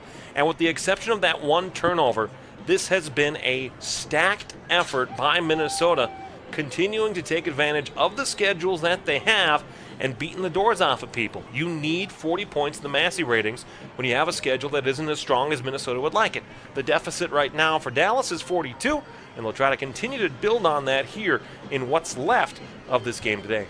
Yeah, Minnesota with 119 yards on the ground in that first half compared to Dallas's 18, and in the air wasn't much difference as Minnesota with 162 yards in the air because of that great touchdown that we saw at the end of the first half there by Lundberg. Dallas with no yards in the air. Well, and that's maybe part of the challenge for Dallas, where they've had passing opportunities, but the passes have just been maybe a tad overthrown. And if I'm a quarterback, I'd take the overthrow compared to the underthrow. I was just looking down here. But it just needs to be cleaner for Dallas here. Again, just in the spot where Dallas is with the schedule that they have left, Houston, the Spice, and not Mile High, OKC. But with the space that they have left, the schedule that they have left, just giving you something going into that next game to give you a little bit of confidence moving on into their next game 2 weeks from tonight. So Michaela Duraskova set to kick for Minnesota to start the second half. And this one's going to be up over the head. Dallas picks it up at the 20-yard line. Gets a good little block there. Running it back is Zaria Whitaker. And Dallas to start the third quarter, 1st and 10 from their 25-yard line. The sun's beginning to set here. Temperature still in the upper 70s. It's at 77 degrees currently here in St. Paul. And I feel sorry for the Minnesota mascots down there wearing the, you got Sarge wearing the fur head. And then, of course, we have Blitz, the official mascot, running around someplace. I saw Blitz earlier, haven't seen Blitz in a while. I think foxes usually scurry into the dirt when it starts to get too warm. Well, I think Sarge and Blitz both in their winter coats yet so far and haven't quite shedded yet into the spring and the summer coat, but give them a little time, maybe a couple more home games for the Vixen, and we'll see. So Dallas Elite in their blues, moving right to left across your screen. Minnesota wearing their visitor whites on the home field, and obviously the temperature has something to do with that, as right away it's a handoff to Zaria Whitaker, and she's taken down by Minnesota's defenders after gaining about 5 yards on the play. 4 yards, going to make it 2nd down and 6. And that's where we saw in the first drive of the game for Dallas that they had the penalty that set them back, but then all of a sudden you have a 10-yard gain, so the capabilities for Dallas to do something is indeed there, but also they just haven't been able to help themselves out enough over the course of this game, and they haven't really sniffed the end zone at all. So 2nd down and 6 for the Dallas Elite Mustangs. Clock running continuously as Dallas has invoked the mercy rule.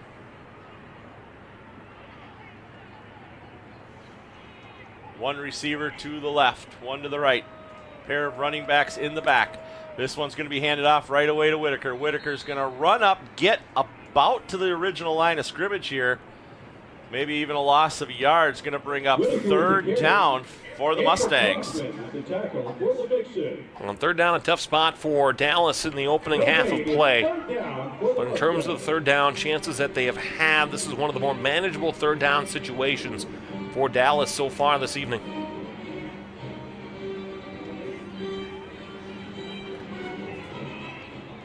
About 600, just under 650 spectators in attendance here tonight at Kloss Field.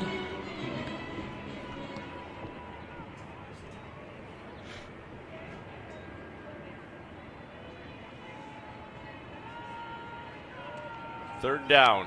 Borders waits for the snap. Drops back. She's going to have to get rid of it quickly. She's being chased down. She's got Amber Kaufman for the Vixen, taking her down in the backfield. Big loss of yards. Amber Kaufman, for a number of seasons, sat on the sideline watching, but over the last couple of seasons, she's had a really good impact on the defensive side of the football. Great reads in the linebacking core, and a big sack there on 3rd down. So a loss of 5 on the play, going to make it 4th down and 12 for the Mustangs. Unfortunately, their total yardage for the game going in the wrong direction.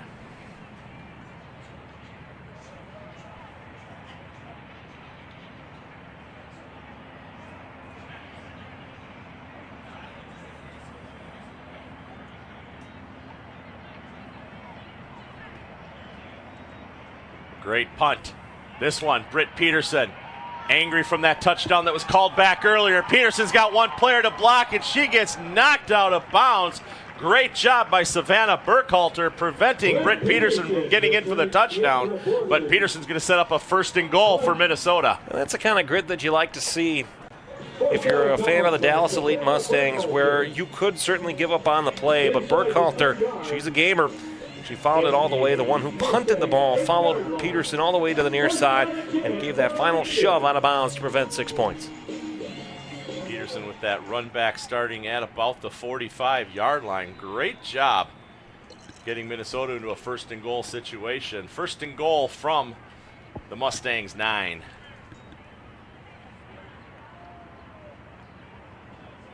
Kelly still in at quarterback. Waits the snap. She's going to hand it off right away. This time it's handed off to Jefferson. Jefferson's got one player to beat. Jefferson in for the Vixen touchdown. Ray Jefferson, touchdown Vixen.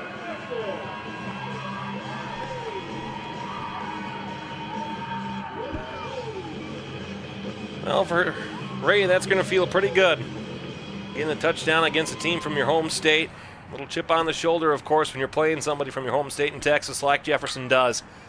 But she just follows the blocking. Really good read on the ball, following it to the outside edge, making Dallas defenders miss, and another 6 points on the board for Minnesota. So this time the point after attempt is going to be blocked. And Duraskova fails to convert the first time this evening, only the second time this season.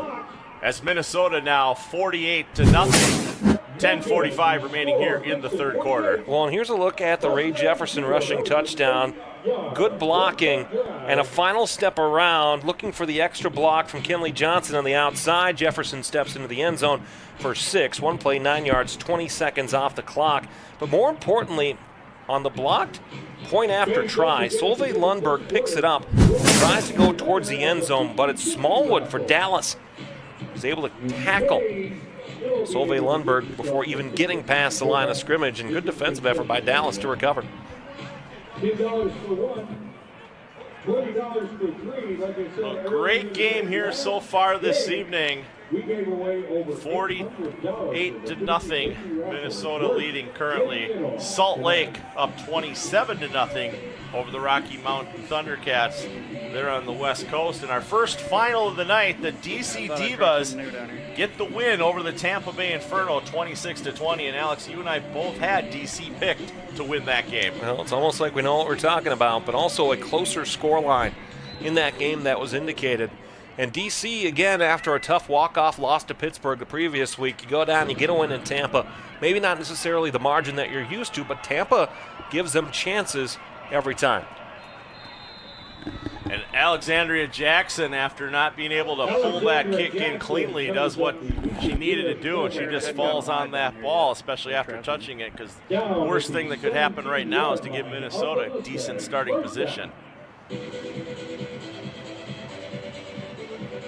First and 10 for the Dallas Elite Mustangs from their own 18-yard line here. 10:34 remaining in the third quarter. And Alex, we talked a little bit about this game a couple weeks ago when we looked ahead at the schedule. We knew you and I'd be working this game together. And we've seen Dallas before. We've seen Dallas put some really good teams onto the field before. You touched on it in the first half of this game, that a lot of what it comes down to right now is the talent pool in the Dallas-Fort Worth area is spread so thin with so many teams that they could play for. Well, and it was even more spread thin when you have the Arlington Impact in the WFA as well. They've since gone defunct, but you also have other women's tackle teams in Dallas-Fort Worth that are pulling the best and top-end talent away, and that's really tough to recover from. So just like in collegiate athletics, recruiting, retainment, and being able to be salespersons of your team is the pivotal spot for leagues like this, where you're constantly recruiting to attract top talent. So some confusion on the offensive line here for Dallas Elite, as they don't really know what's going to happen here. It's going to be a direct snap to Whitaker.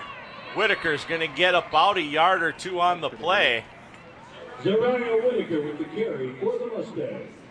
It looks like we might have another injured Elite Mustang player. Gain of about 4 yards and second down and 6. Look on the replay there.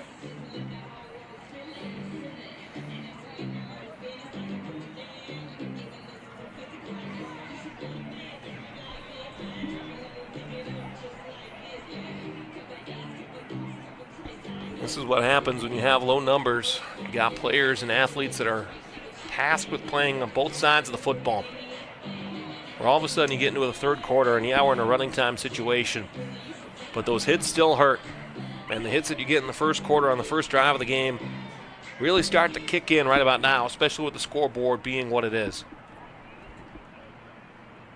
Clock continues to run. 8:30 remaining in the third quarter. Second down and a long 6.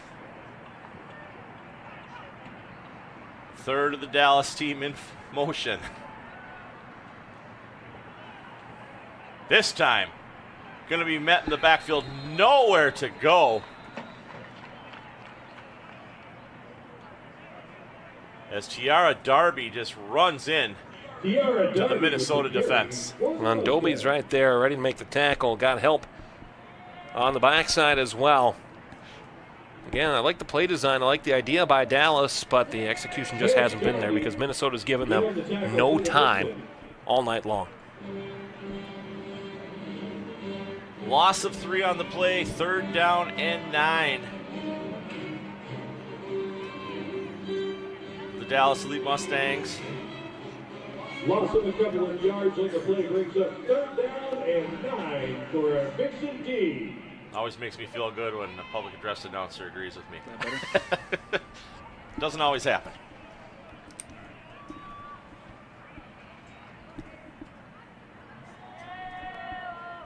Five seconds remaining on the play clock.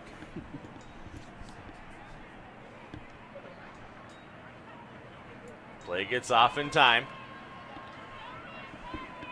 This time, up the right-hand side of the field. Ball carried by Precious Anderson. Precious Anderson, the ball carrier, taken down by Minnesota. Gonna pick up some good yardage on the play. About 6 on the play, however, is gonna bring up 4th down and 5. Well, no need to rush here, certainly for Dallas. But a nice gain to the outside edge. Like I've said before, Minnesota, when you're tested on the outside edge, it creates some opportunities for teams to run against, but Minnesota, to their credit, has contained the outside edge well, aside from that 10-yard run that ultimately didn't matter on the first drive. The ball is at their own 22-yard line. 4th down and 5 for the Dallas Elite Mustangs.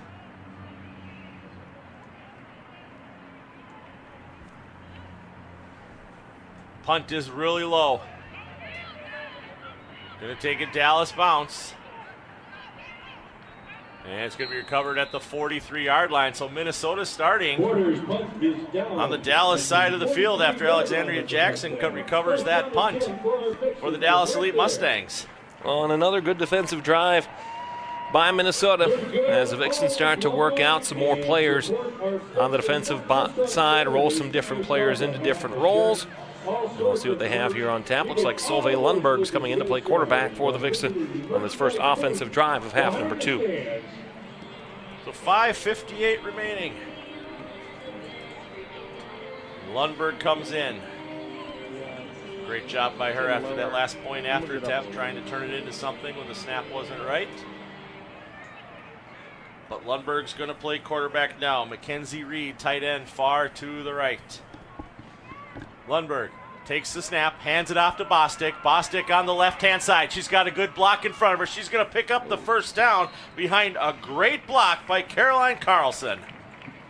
Ball carried by Candace Bostic. Well, Bostic's got some good speed. She's played in the defensive side of the football for Minnesota in the past. And that just little counter set up works really well. Bostic follows the blocking, gets a really nice block up top from Carolyn Carlson, and turns into a first down. Minnesota 1st and 10 from the Dallas Elite 32-yard line. Bostic behind Lundberg again. Hands it off to Bostic again. This time Bostic straight up the middle is going to pick up about 2 yards before she's pulled down by the Dallas defense. And I certainly don't expect Solveig Lundberg to attempt a pass here. She's 0 for 1 on the year with an interception. The game being where it is, I think just running the football, continue to wind the clock already in a running clock format is the correct decision for Minnesota and Connor Joe Lewis. So just like Aaron Kelly, Solveig Lundberg checks in with Connor Joe before the play. Figures out what's going to be called. Low snap. This time hands it off to Bostic. Bostic right-hand side. She does a little stutter step to her left. Gets a great block. She's got one person to beat. She's going to be in. Touchdown Minnesota. Candace Bostic. Candace Bostic. Touchdown Vixen.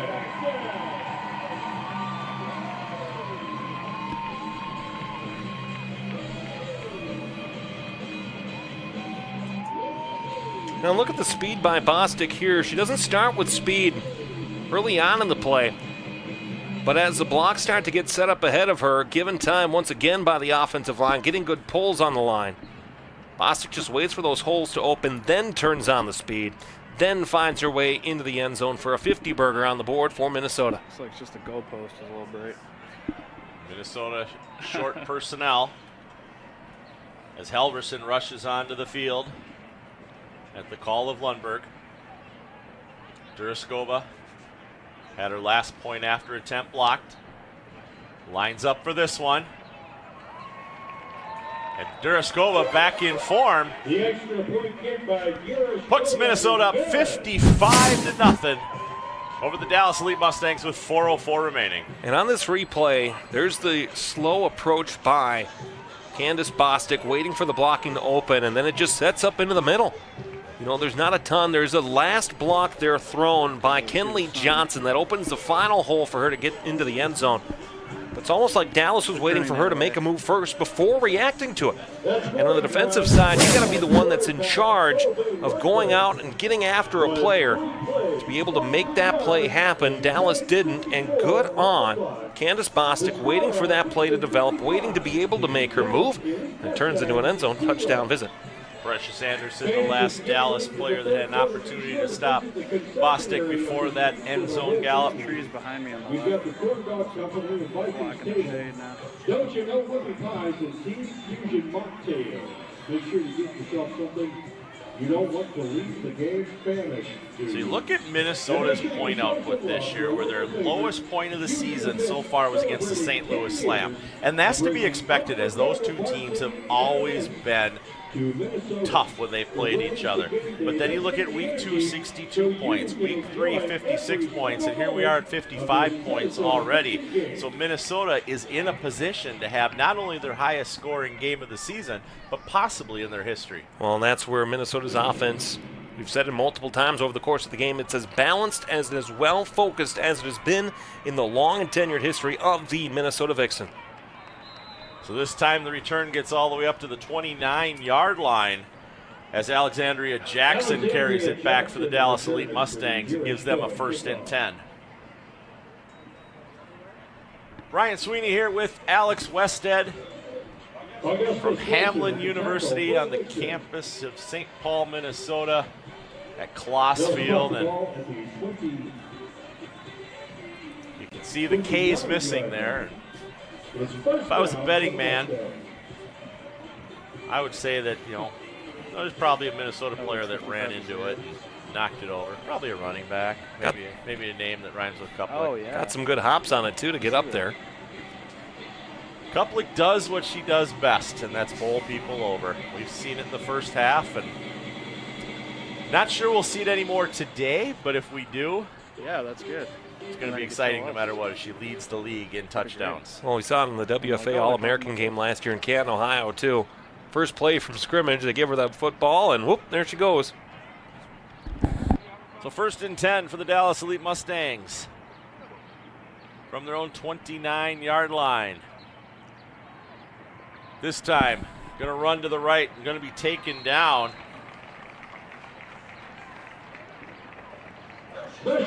Anderson filling in for the quarterback duties now for Dallas.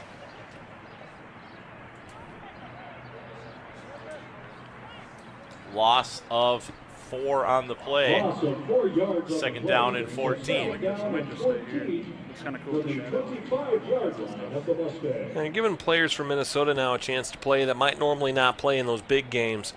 So for the fans, and you mentioned the attendance already, over 650 folks here tonight, but to give them a chance to see what their athlete can do. Helmet comes off, Precious this time. Correction, that's Tajian Cherry. Anderson with the run. Again, looks like the helmet came off. For a loss of about 3. You talk about players that don't necessarily always get a chance. We found out at halftime that defensive end Morgan Petipas for the Minnesota Vixen, this is their first game that they've ever played as a rookie. Well, and when you get those opportunities to play, it's really exciting. And to make an impact as well as Petipas has, that's even better. Fans, you can help us have continued success this season. So Minnesota elects to use their first timeout of the second half. The winning ticket As we hear the public address announcer talk about winning tickets and games and things of that nature. Salt Lake Wildcats have increased their lead over Rocky Mountain 34-0.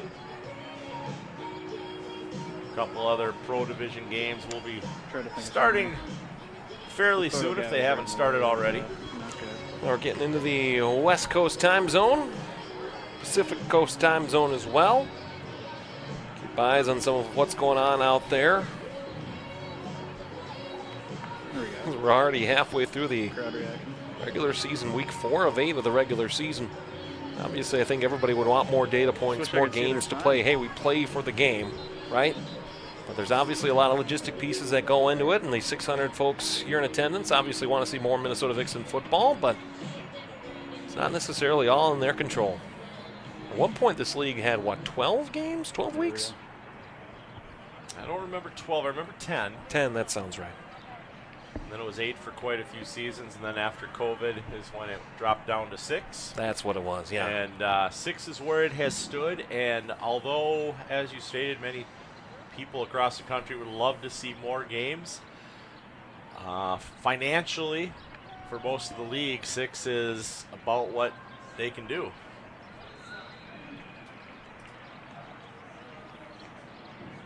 Pittman was the ball carrier that time. Tackle made by Morgan Pettipaw. Pettipaw, who we just talked about with the tackle. Well, all over the place, and a drive for Dallas. That went backwards over the course of it.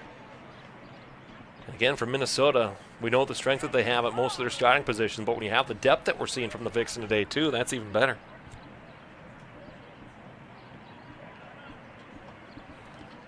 So 4th down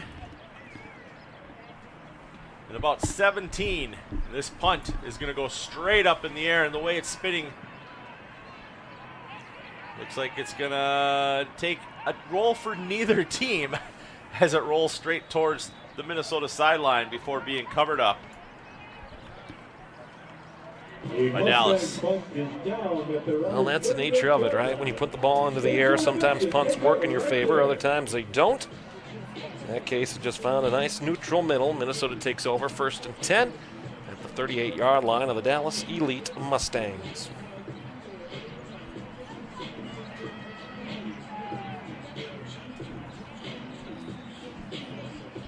We want to thank John Sands for always being in charge of stats. Does a great job getting these to us in a reasonable time. Solveig Lundberg in as quarterback again for this possession for the Minnesota Vixen. Throws it to her left. Dvorak with the completion. Dvorak's going to pick up the 1st down.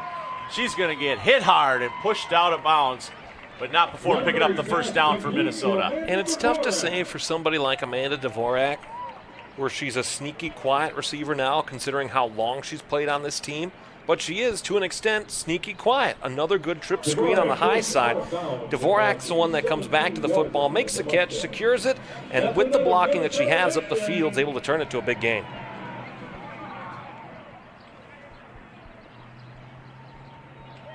So, something happening here. No. We're staring at the game and not paying attention to the clock, and that's going to take us to the end of the 3rd quarter, where your Minnesota Vixen are up over the Dallas Elite Mustangs 55-0. We'll be back right after this for the exciting conclusion of this game. Waving the flag.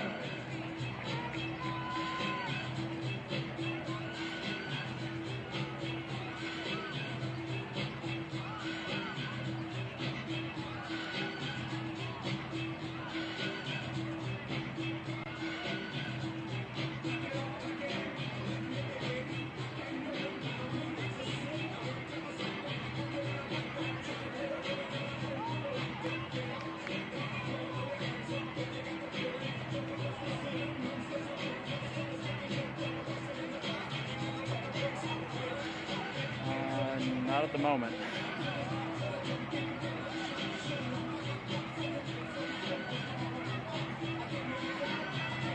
I looked and there wasn't anyone. Welcome back To Claus Field, I'm Brian Sweeney with Alex Westhead. Minnesota Vixen up 55-0 over the Dallas Elite Mustangs, and driving. A Solveig Lundberg takes a step back. Going to pass the ball. This one's going to fall incomplete. Intended for Emily Salvador, rookie tight end. Lundberg's pass intended for Emily Salvador. Well, Minnesota's still trying to use the passing game to an extent, not taking any big shots, but using those trips and those quads to create deception. Good practices in terms of the plays that they want to run. That ball just, I don't know, it looked good out of the hand of Lundberg, but then it just died at the feet of Salvador. Of course, Minnesota spending this fourth quarter moving into the sun. So this time, Lundberg's going to hand it off to Ray Jefferson. Jefferson, left-hand side of the field, starts to bobble it, but she's knocked out of bounds by Monique Smallwood as she's bobbling the ball. And there is a flag on the play thrown at the 10-yard line. And this was almost simultaneous to the contact Jefferson had on the Dallas defender. Be an offensive holding. Looks of it. Offense, number 41. 10-yard penalty, second down. That's Emily Salvador, who just had that incomplete pass thrown to her last time. That's the guilty party of the holding call on this play. So that's going to push Minnesota back. They mark off the penalty. Bring up second down and 15. 23-yard line of the Mustangs.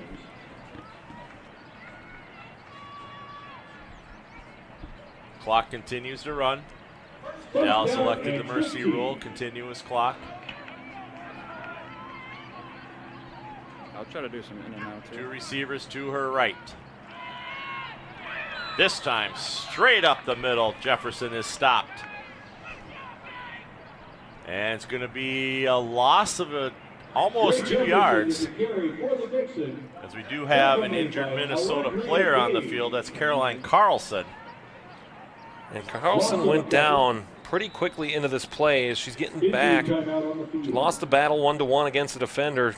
Her falling down was part of the reason why Jefferson lost her footing. Now she's down on the field after the loss of 2.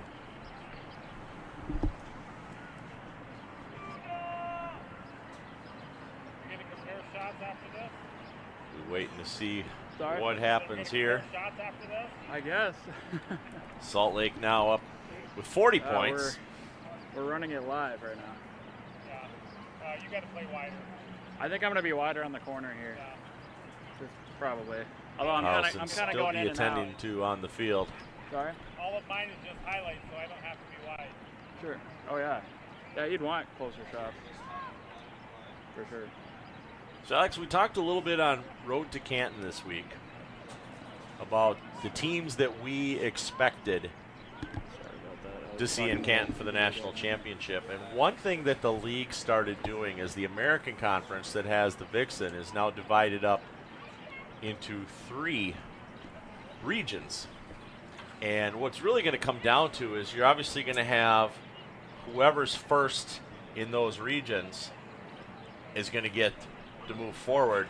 But then we have the one region with Cali, Mile High, Nevada, and Salt Lake that actually has 4 teams, because Minnesota's region is the only region with 3. So realistically, you have to finish first in this region if you want to make it into the postseason. I think that's safe to say that at the very least. You know, in Houston, with the games that they have to have good performances. They did not perform well against Minnesota.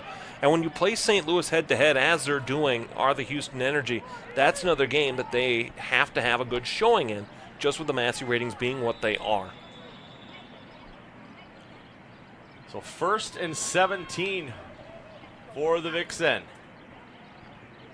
This time, Lundberg's going to keep the ball, moving to her right. She's going to escape a couple players. She's going to pick up a couple yards, about 3 on the play. And it's going to bring up the first 4th down of the night for the Minnesota Vixen. And you're well within the field goal range for Drishkova. It looks like it'll be field goal unit coming on for Minnesota. And looking at about a 39-yard field goal, well within the range of what Drishkova is able to hit.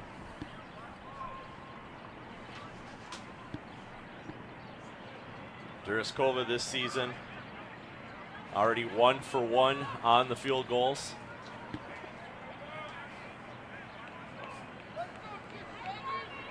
Lundberg to hold it.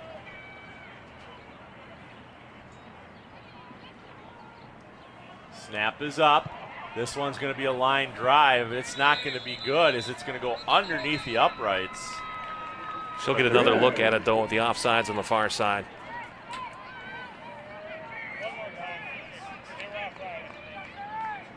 Offsides penalty. So this is going to be offsides by Dallas Elite. It's going to move the ball 5 yards.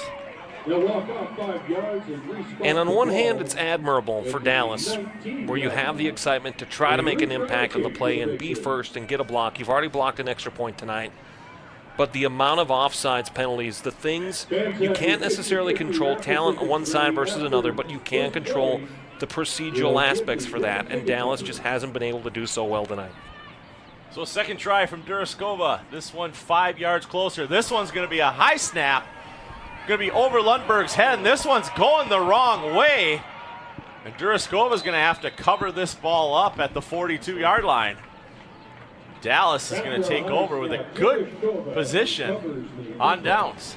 And normally you'd say in a spot like this on the miscued snap, if you can't make a throw on the football for an incompletion, obviously that's what you should do in that first spot. There was no chance, though, that Duraskova was going to be able to do so. The ball was just bouncing lively on the turf here at Klossfield in Hamlin, and there was just no chance for anything aside from a big loss to happen. So another tough break for Minnesota, not going to have an impact on the outcome of the game, but something still to be considerate of going on to the rest of the Minnesota Vixen season. So Dallas Elite Mustangs, 1st and 10 from their own 42-yard line.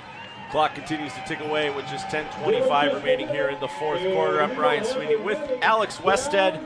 Klossfield, the campus of Hamlin University. And once again, I did not win the 50-50 raffle. It's kind of like the old adage, you don't know the players without a program. You can't win without buying a ticket. So Dallas launches this one. This one looks like it was going to be intercepted, and it is. It's Minnesota ball. Intercepted by the Vixen. Intercepted by Isabella Tatum. Isabella Tatum on the interception for the Vixen.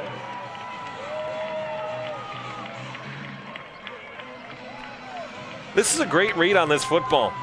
It's a good pass thrown by Borders, but the better read by Tatum, cutting under the throw and making the contested interception. Great play by the Vixen rookie. So Minnesota 1st and 10 from their own 40-yard line.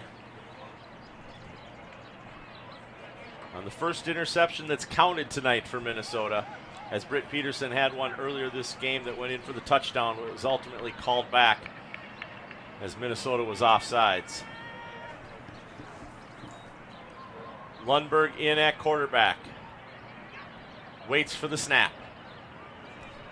This one's handed off to Hovey. Left-hand side of the field. Tackled out of bounds. There is a flag on the play.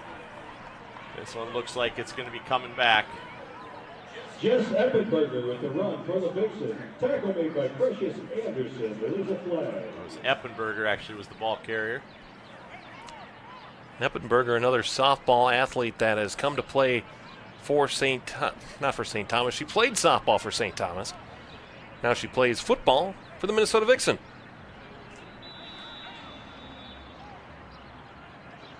So 1st and 20 for the Vixen after that penalty. Backs them all the way up to the 30-yard line. Just over 8 minutes remaining here in the game.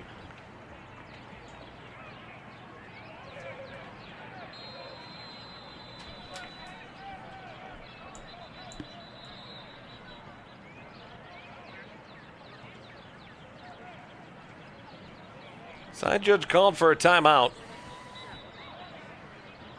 And now nobody knows what's going on. Minnesota's still set on the line. You got it. Tyler Downs, our referee, trying to sort things out. Having a pretty good conversation with Precious Anderson, but about what?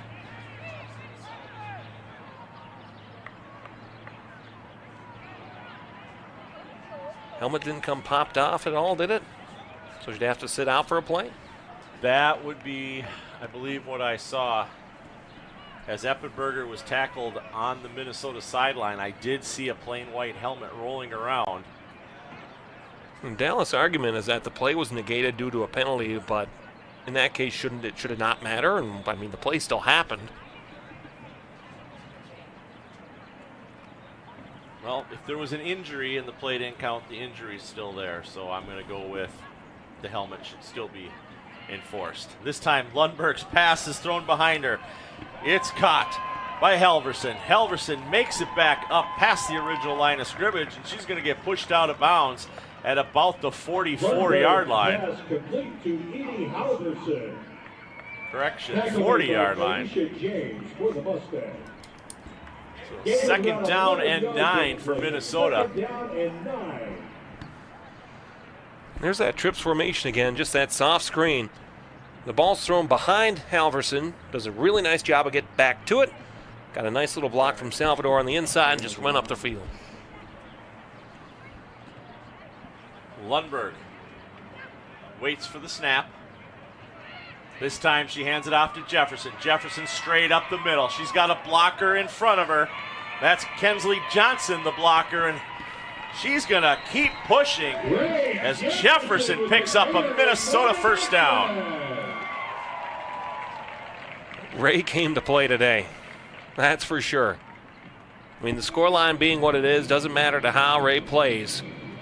Physical, grinding, effective in the end. Turns into a first down. Great block here if we look at the replay by Kenley Johnson. After Jefferson gets through here. First down, Sarge. Kind of runs into 3 Dallas players and allows Jefferson to pick up about another 3 to 4 yards. So first down and 10 for Minnesota from the Mustangs 40.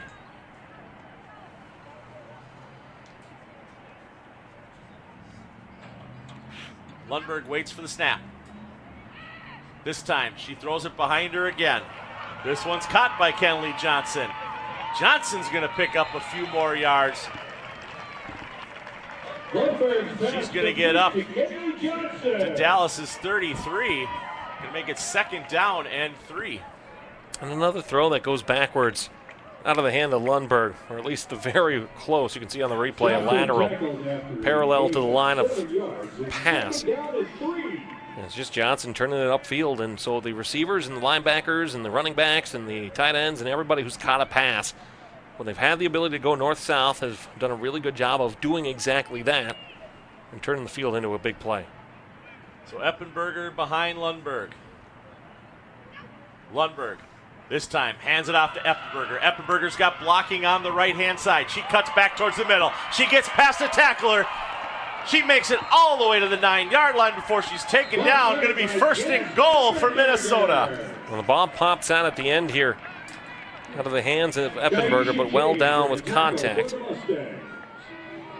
And another good game on the ground for Minnesota.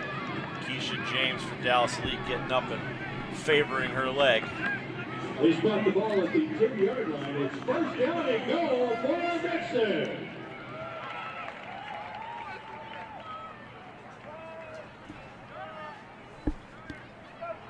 First and goal for Minnesota from the 10-yard line. 4:25 remaining here in the fourth quarter.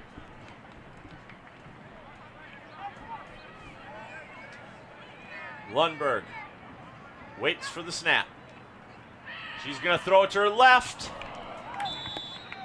Mackenzie Reed, the intended target, just a little bit out of her reach as the ball rolls onto the ground. That was a pretty quick throw out of the hand of Lundberg. We've seen the gun get thrown by Aaron Kelly, but Lundberg with a pretty strong throw here as well, firing it into a tight space. Just a tad off for the completion. So second down and goal for Minnesota.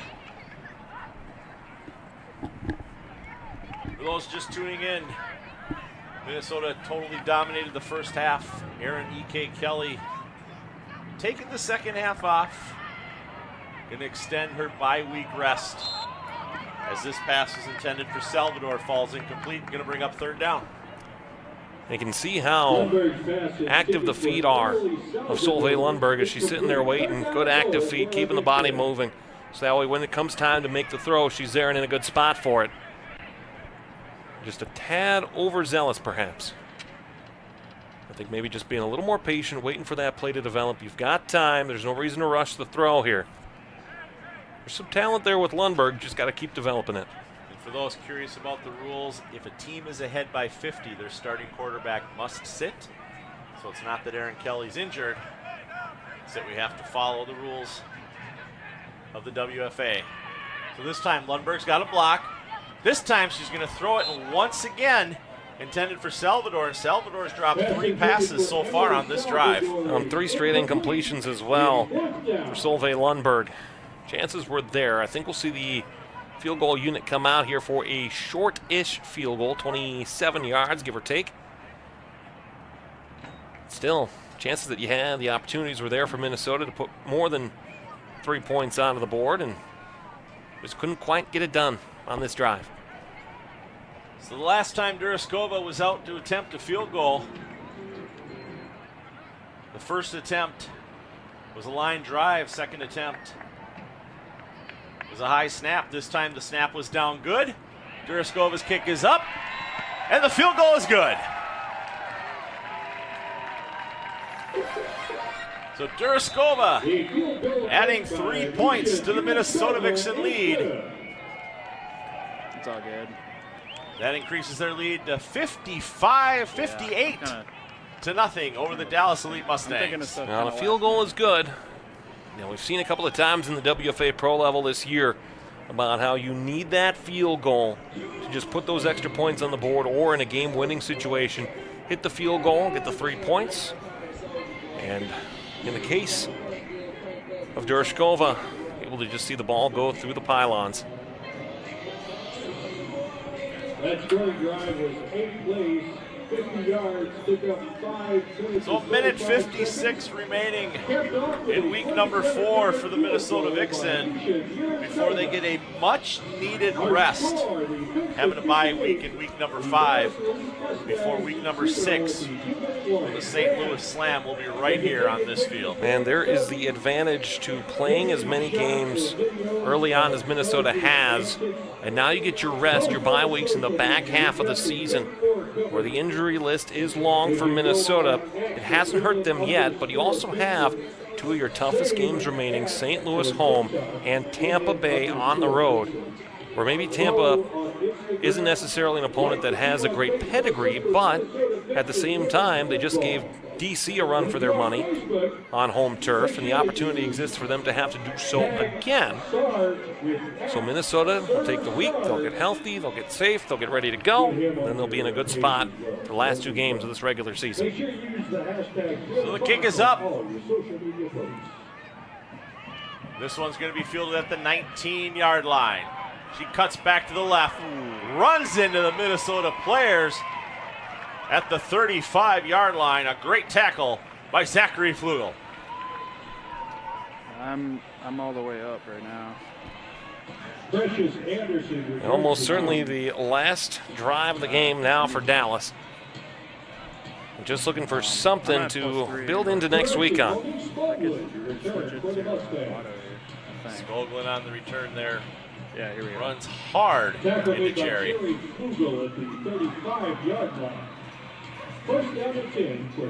First and 10 for the Dallas Elite Mustangs from their own 35-yard line as we approach 1 minute and 10 seconds remaining here in this game.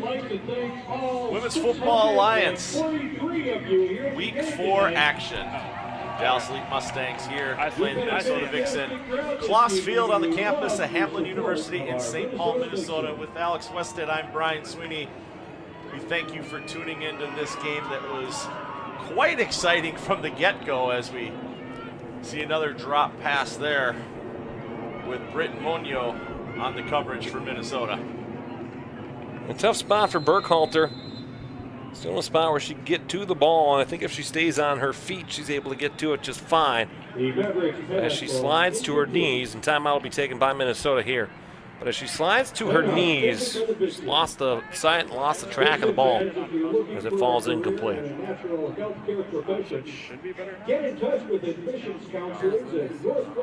Not much has changed across the rest of the league right now. Salt Lake still up over Rocky Mountain, 40-0. Of course, we already talked earlier how DC Divas picked up their second win of the season over Tampa Bay Inferno by a final score of 26-0. So it looks like this is going to be the third goose egg in the Pro Division matchups. Do you like that tension so far this weekend? Or is it's kind of like, not like quite sure how the Pittsburgh game's going. Because you can't move it with this. Yeah, I found it. Is that where you As like good it? as the parity has gotten in the Pro Division of the WFA, the gap between the top and the second tier is still very, very strong. Where the amount of shutouts that happen in this league is still something that you see very, very frequently. Definitely a rare instance last week when we saw Johnson kick a walk-off field goal for the Pittsburgh Passion over the DC Divas. And as a broadcaster, as a fan of the game, I would love to see great catch by the Dallas Elite Mustangs. Going to get out of bounds, going to pick up a first down as they move the chains.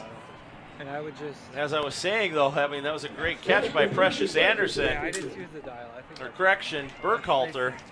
But, you know, it's great to see as a broadcaster those games that end by a walk-off field goal, a last-minute Hail Mary, something like that. Yeah. Something that we hope to see as we get this league continues to grow, as it just gets bigger and better every single year. Well, and it's exciting to say the very least. And now for Dallas, they're running their first play in Minnesota territory this afternoon.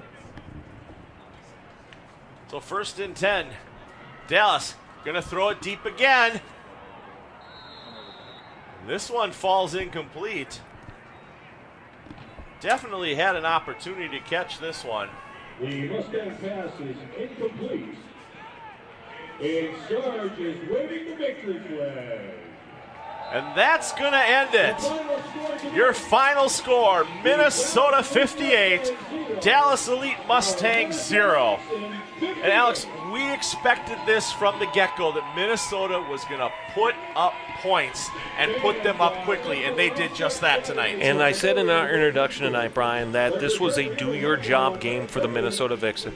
No funny business, no messing around, just do the job that you're expected to do. There were miscues tonight for Minnesota, a turnover, a couple of penalty flags that they would have liked to have not had, but on the whole, Minnesota dominant from beginning to end, exactly what they needed to show here tonight against an opponent that they should win 99 times out of 100, if not more commonly than that. Now going into what's coming up the rest of the way, you have a tough game against St. Louis, you have a tough game in Tampa, but when you have 4 games, you're playing into the Massies, you've got that 40-point margin of victory that you need for the Massies to work in your favor. Exactly what Minnesota needed to do, the job got done tonight.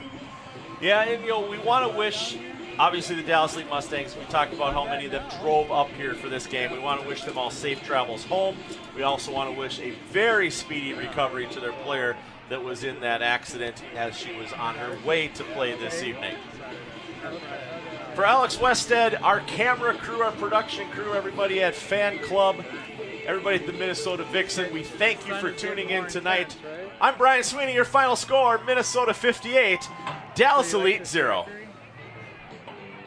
Yeah, they worked pretty well. I mean, it's only down to 89.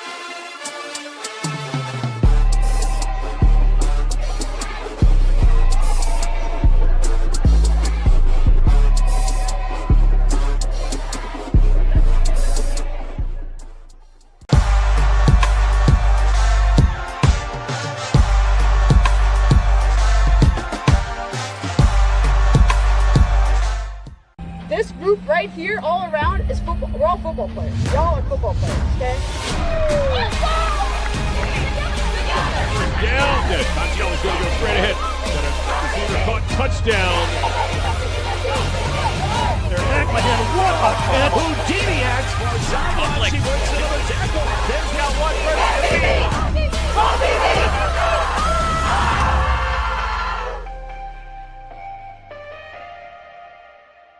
You know the moments, the feeling in your feet, the rhythm of ambition, That extra, that aha, that sight. That's something. The click, the shift, the boom, and you're there. The mess becomes a map, and you call it art, or science, or code, because now you know the way forward. For all the moments that drive you, there's edX. Fuel your ambition with thousands of job-relevant courses and programs at edX.org. You know the moments. The feeling in your feet.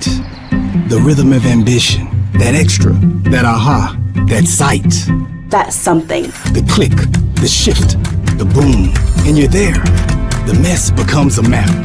And you call it art, or science, or code, because now you know the way forward. For all the moments that drive you, there's edX. Fuel your ambition with thousands of job-relevant courses and programs at edX.org.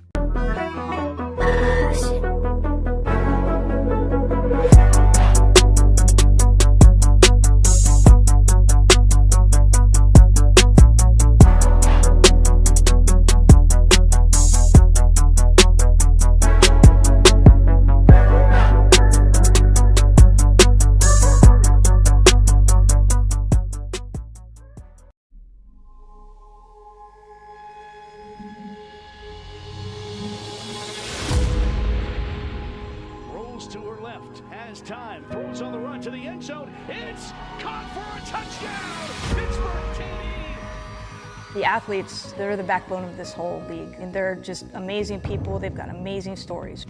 Barrett in the pattern, they're looking for her. Able to bring that one in, Brianna Barrett! My goodness! I never thought I'd be here. I feel like the best things in life are things that come to you unexpected. So it's been a great journey for me. I know this is where I'm supposed to be. Caught touchdown, Jada Meister. Essentially, it's true of breaking barriers, right? She could go all the way, and she does. Touchdown! We're shattering the glass ceiling. Great pass up in the air, touchdown! All of the women role models that we look up to are all women who did things that were not expected. They realize they're pioneers. They realize that the trail that they leave is going to be a path that a young girl can follow. It gives you hope. They believe in themselves, I believe in them, and Franco believes in all of us, so it just goes with the territory. One team!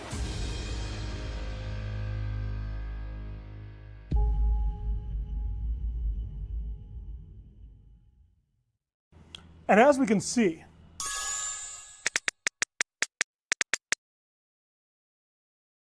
the future of technology is with us. You might be thinking, Doc, this is truly amazing. And we got Hey, is the projector ready? Come on, time for a team meeting.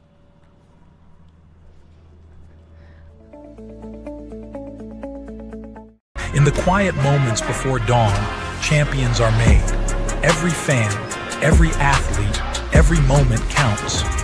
It's not just a game, it's a passion that unites us, drives us, and makes us strive for greatness.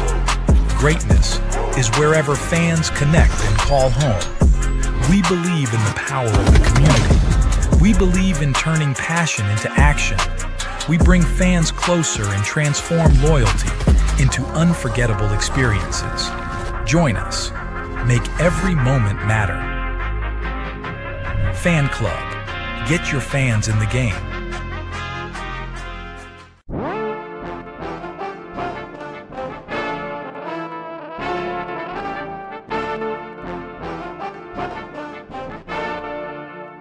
Yo, Jay, what you say?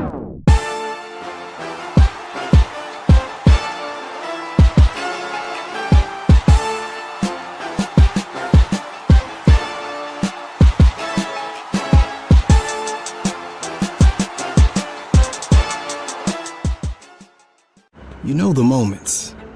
The feeling in your feet. The rhythm of ambition. That extra. That aha. That sight. That's something. The click. The shift. The boom. And you're there. The mess becomes a map. And you call it art. Or science. Or code.